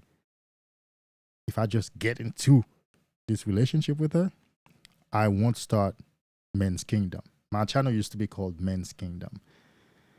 Yes, it was like finding my kingdom, but Men's Superpower is really more meaningful in a sense, because sexual discipline is a men's superpower. Self-discovery is a men's superpower. That conveys a better message than Men's Kingdom, because somebody might overlook Men's Kingdom to be, hey, the kingdom of men. But if you tell someone of Men's Superpower, somebody might ask, what is Men's Superpower like? Because people know the idea of superpower from comic books and movies and such. And so I stopped dating her. I did. I started the channel. I put the work in. I suffer, because when you start something new and you want to really get it off the ground, it's not easy because your system is not conditioned to stay on it. So that one sacrifice, actually, two sacrifices. I left a relationship and then moved this way, met that woman, and quickly let that go also.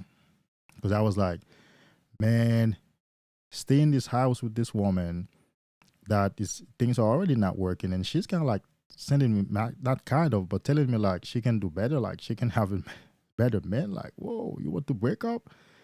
I have the red pill now. I've taken the red pill. I found MGTOW. I'm on semen retention. You want to break up? Great. That's freedom for me. I'm out. And of course, part of the reasons I went for it and went through with it was I got to get to my brothers. If you were to talk to my ex, she would tell you, this guy told me on the last time we met, I mean, he told me way before, but on the very last time we met, he said, my brothers are suffering in the world. I've got to get this word to them. Unfortunately, I'm going to sacrifice. You already told me it's not working anywhere, but I'm going to sacrifice. I need to go. I need to go put that information out there. I need to reach out to my brothers. They're suffering. I need to give this to them. It's more important for me than a relationship now. In the future, I get in a relationship, but this I got to do right now. It's my very next step.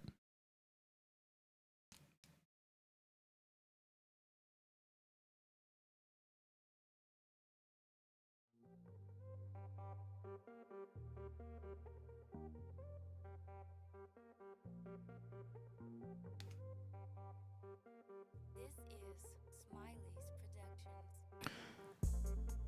All right, fellas, send me one or two questions. If not, we will close. Thank you for being here. Thank you always, Matt. I appreciate you. Thanks for being here from the beginning. YouTube told me you're my most loyal viewer and you got the most heart from me, like liking your comments. I think he said I've got the most comments from you. So yeah, you've been my supporter from day one. And so fellas, remember, you are king. Stay in your kingdom. You are on the right journey. You are on the right path. There's not a better path than this no fap and semen retention path, because this is where you will find yourself, your soul, who you are, your joy, your peace, your money, and eventually your life purpose. I will see you soon. I will catch you soon in another live. Until then, namaste. Stay king. Okay? Let's do this. You are on the right path. You are on the right journey. The journey of self-discovery. The journey of self-love. The journey of self-empowerment. Stay on this journey.